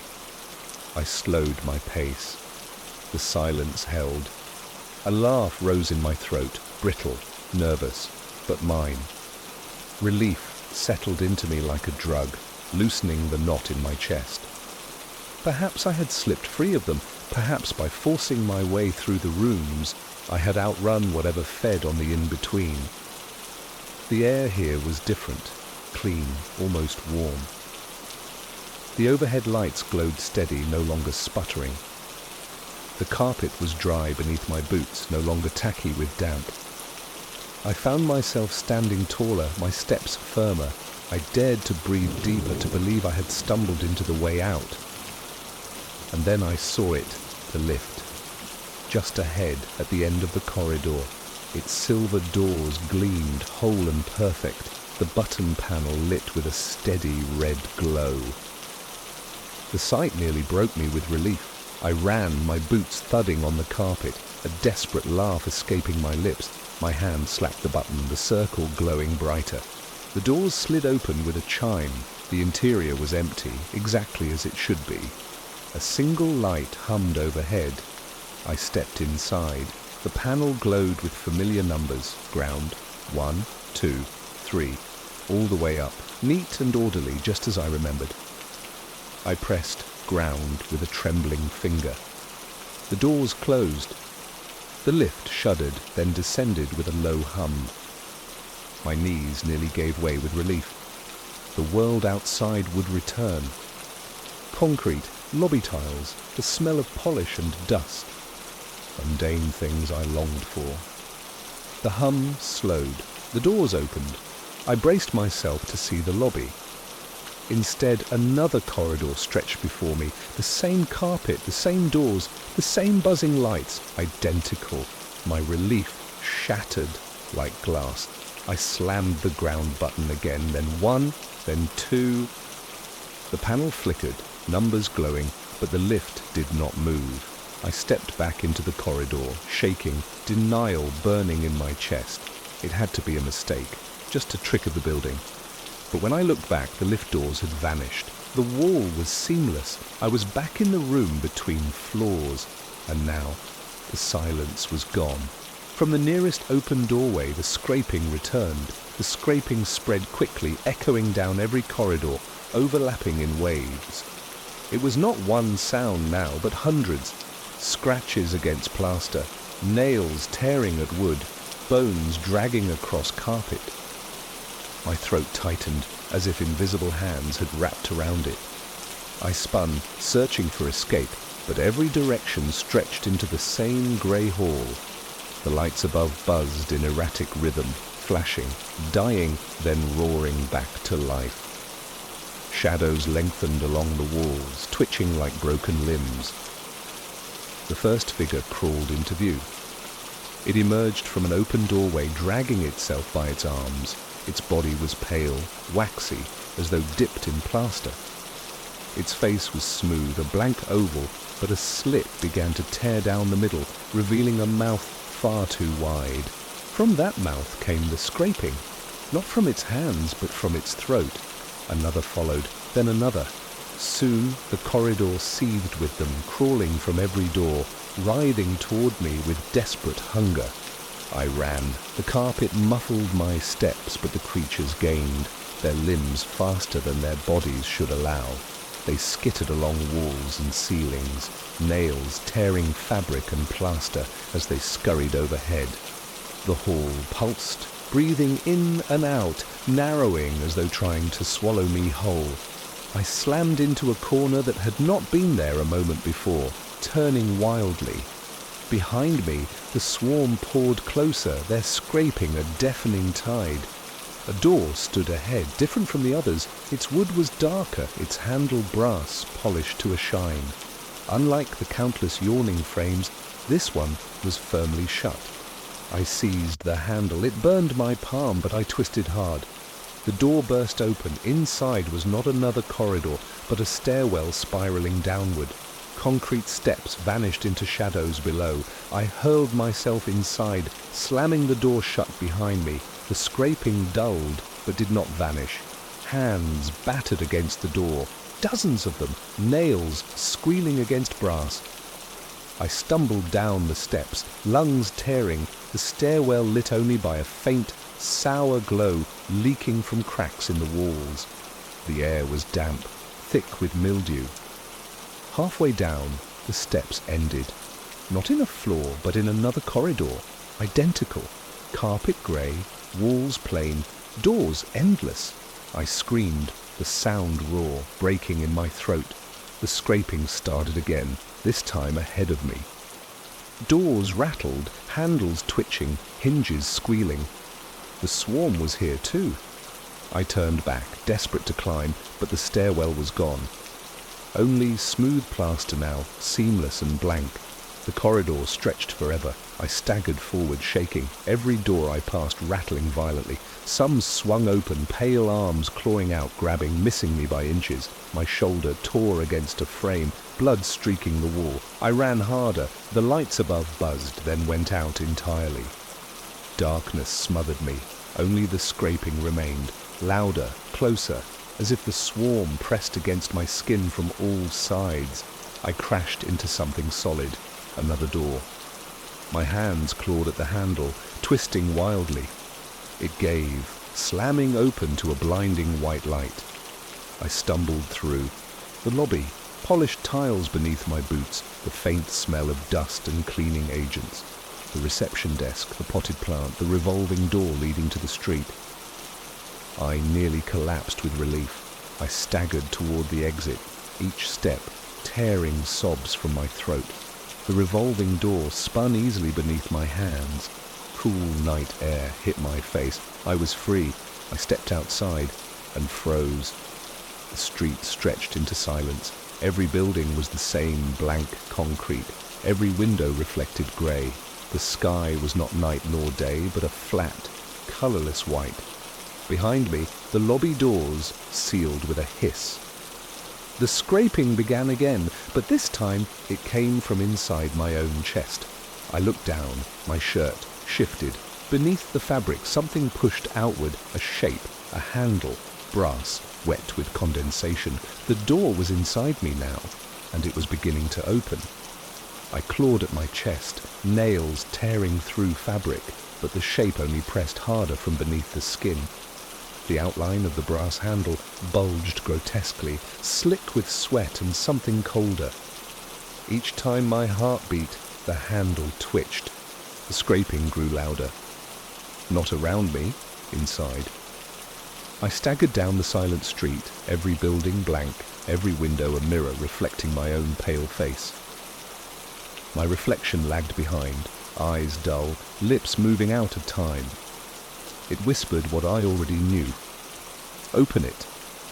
I shook my head violently, pressing my hands flat against the bulge. No, I won't.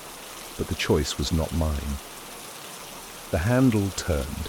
Pain ripped through me. My vision blurred white as my chest split open. Not blood, but a door yawning wide. From within poured the sound of countless nails scraping, a storm of voices whispering all at once. The air bent around me. Shadows crawled from the street, drawn toward the opening. Limbs stretched, bodies writhed. Dozens of the faceless creatures dragging themselves free from my ribs.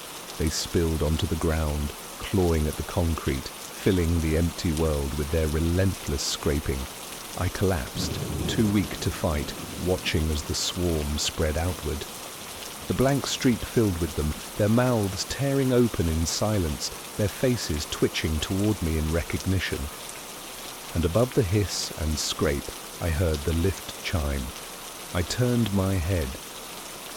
At the far end of the street stood the lift doors, polished silver, glowing faintly in the grey light. They slid open with a hiss. Inside, the panel glowed with numbers 6, 7, 8, and beneath them a new button, pulsing red, between